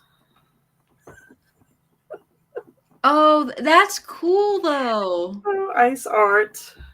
No pun intended. Yeah, that looks great. Have you ever seen the castles made out of ice, Kat? No, I have not. But when Barry and I Um, went on our cruise for our yeah. honeymoon, they had ice sculptures on the boat, and they were made on the ship, and they were made out of all like different things, like swans. It was really neat. I'm like, I don't know how they did this. That one looks like This Star was, Wars. I was gonna say. Yeah, that's cool. I think that's my favorite. Yeah. Okay, so that's Susan. Okay. But be warned, if you share a tent with Susan, she likes to disassemble loudly at night. I'm concerned. Okay, so this is the first one. Not too bad. No, she's got a fire in her tent though. I know. Mildly concerned. She also has a fire in her tent. Okay. Like she's doing magic. Oh my god! This is like an anime. She disassembled another person. I was expecting her to do it to herself. Oh my gosh, this is terrible. Oh, you've fully taken the head off. There's a lone foot hanging out over there. Oh my gosh. We don't want to go camping with Susan. No. Oh my gosh, this one is awful. Yikes. What? Oh my gosh, it's awful. Oh, And not a single one of them, Kat, was her disassembling her tent. No. It automatically she was supposed to like disassemble loudly at night. She just disassemble loudly at night. Yeah, bodily injury will ensue with Susan. It's so amazing. Oh my gosh. Now I lost where I was at. Okay. Yes, a dainty sneeze. Yeah, she had a dainty sneeze at the beginning. Yeah, she does look like Willow. I want a giant ferret. Her lower body is in the ferret. There's the saddle. Oh, there, that's cute. My friend Susan is tiny. She probably would ride a ferret. Oh my gosh. Talk about fresh sushi. They conveniently and lazily left out the lower body. And that first picture of Susan holding the fish actually looks like her. That is amazing. That's great. That is amazing. And that's my Susan. Aww. The horrors. I think the loud part is the person screaming. Oh, I've been traumatized. Yeah, I think poor ED would have been traumatized if he was here tonight, but he's out of town. That's why I like choosing more obscure words like disassemble. So who y'all choosing? I think Ron, honestly, that one pick got me on Team Ron. Him man-spreading, just like, hey, what's up? Doesn't matter, he only does 13% of the work and takes credit for all of it. At least he looks hot. Right. Oh my gosh. I don't feel like I can pick Keaton because they made him a child and that's weird. So in this case. Well, unless you get the bulky. With bulky wilderness. Oh, well, yeah, I guess so. I like my Keaton. I like him redheaded and normal sized. Oh, she's going to love this. She's had a rough day. Oh, good. I'm glad that we can make her smile for sure. Yeah.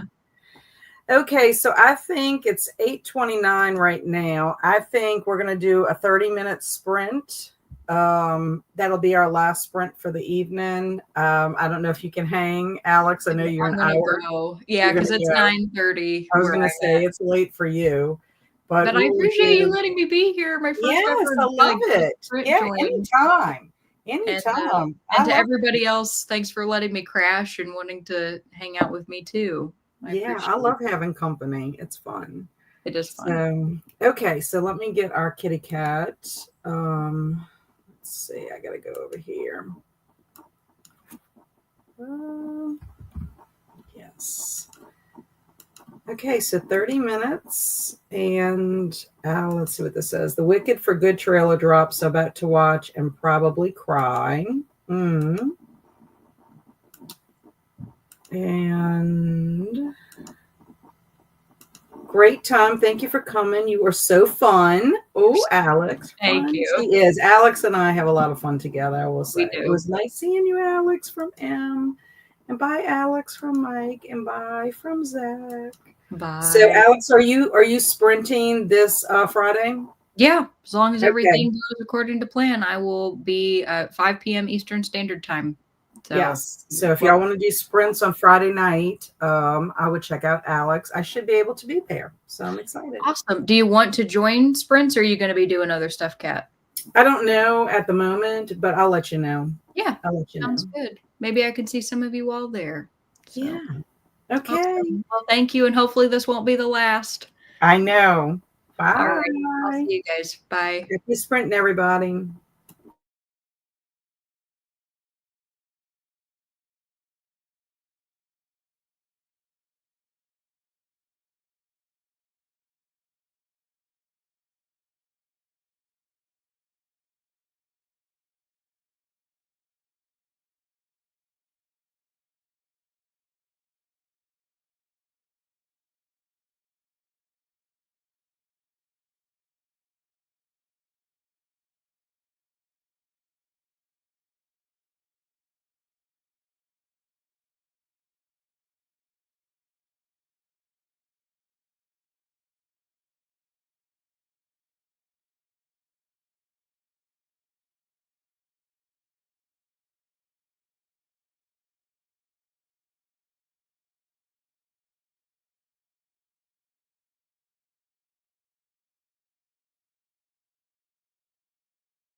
Hello, welcome back.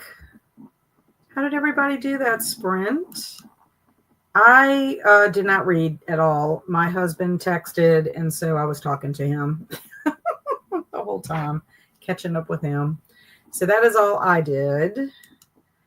And Nicole said, heading out for the night. Thanks for sprints. It was fun to have Alex on too. Alert all night. That is totally fine. You're probably already gone, Nicole. Thank you for hanging out, lurking and all. And it was fun having Alex on. I love it. Alex and I always have a good time when we can, chat together, whether it's behind the scenes or like when we do our book club meetings. So yeah, I was happy that she popped in so that she could be on. And I just watched the Wicked Part 2 trailer about 5 times, sobbed happy tears, and now just taking it all in. That's awesome. I sent the Mad Libs and sprint art to Susan. She loved it. Yay! Gold star for me, Alex, everyone who chimed in, and Travis for the art. And I told her I would choose her as my survival buddy as long as she promised not to disassemble me. She said, sorry, no promises. That is hilarious.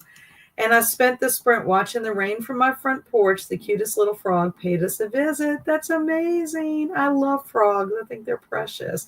And how nice and peaceful that must have been for you to be on your front porch just watching it rain. I think that's the best because it's probably cool. It just has like a nice ambiance. Yeah. Too funny, Jamie. I agree. And spent the whole sprint chatting with Susan. She said, thanks for including her in sprint art. And thanks, Travis. That is amazing. Thanks for being here, Jamie. Okay, so yes, it was perfect. I agree. I really do agree. And I'm having a green chili baked potato for dinner. Nice. Nice. I love baked potatoes. I don't know about the green chili. That seems like it would be spicy. I can't do the spice. But as for me, I am, let me see what's coming up for me. I have Saturday Morning Momentum on Saturday, 8 o'clock. I will be a guest on Christine and Cliff's Fright Club book club live discussion of My Life as a White Trash Zombie by Diana Rowland. And that will be on Sunday at 10 a.m. Pacific time, 12 Central, 1 Eastern time. So it's supposed to be on Cliff's channel. I haven't seen anything yet posted, but as soon as I see that, I'll post it in my Discord as well as Zombiethon. But I will be back on Wednesday. Next Wednesday, I will be back at, I'll be starting at 4 o'clock. And the reason is I have an appointment at the Columbia Theater to talk to the art director as well as their marketing person. They have an opportunity. I don't know what it's about. When I got the email, Jim, who's the artistic director there, said, this is going to sound vague, but we would like to talk to you about a potential project. I don't know what that means. But I will tell you that I hope I get asked to do the dinner theater when it comes around because they're supposed to be doing a Kiss theme. And y'all know how much I love Kiss, the band. So anyway, I should be back home in plenty enough time or whatever, but I don't like to cut it close just in case. So I figure another half hour will be helpful. So 4 o'clock will be Wednesday. So that's all that I'm getting up to. Still trying to get my scrapbook room in shape. And then I can go scrapbook in the middle of the month. Thank you, Travis, for being here. Love you. I love our Wednesdays. I made lunches for the rest of the week, washed dishes, and finally got to read a few chapters. Yay, Jellicle. So you see, you got to be productive, you got to spend time with your kitties, and you got to read. Thanks, Jamie, for being here. Always a good time. I appreciate you so much. I like the spice. I don't mind spice, but spice don't like me, Zach. And read a bit more and colored. Yay! Excellento, Kaylin. And thank you, M, for being here. The sprint art was so much fun. Thank you, Travis. And Carmen made it to 47% of Marvelous by Molly Greeley. Yeah, as far as where I've gotten in my book, I am on page 91.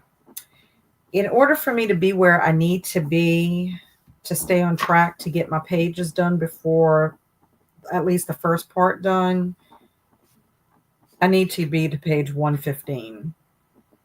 So, not sure if I'll get to that or not. I plan to read when I get in bed. I do some admin tasks when I hop off of here, and then I'll go shower and take care of my dogs and get in bed. They want to hang up our sprint art. Yeah, the Columbia Theater. Yeah, I have no idea.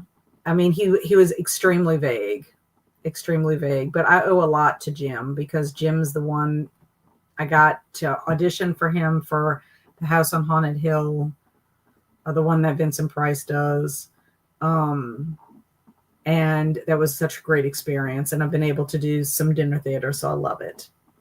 Well, I love your company too, Kaylin. Thank you for being here. We need to get Kaylin. Kaylin needs to come and be on Sprints live. Could you imagine you and Travis being live? Don't forget to disassemble the like button. Sprint Art the musical. Yeah, could you imagine? That would be hilarious.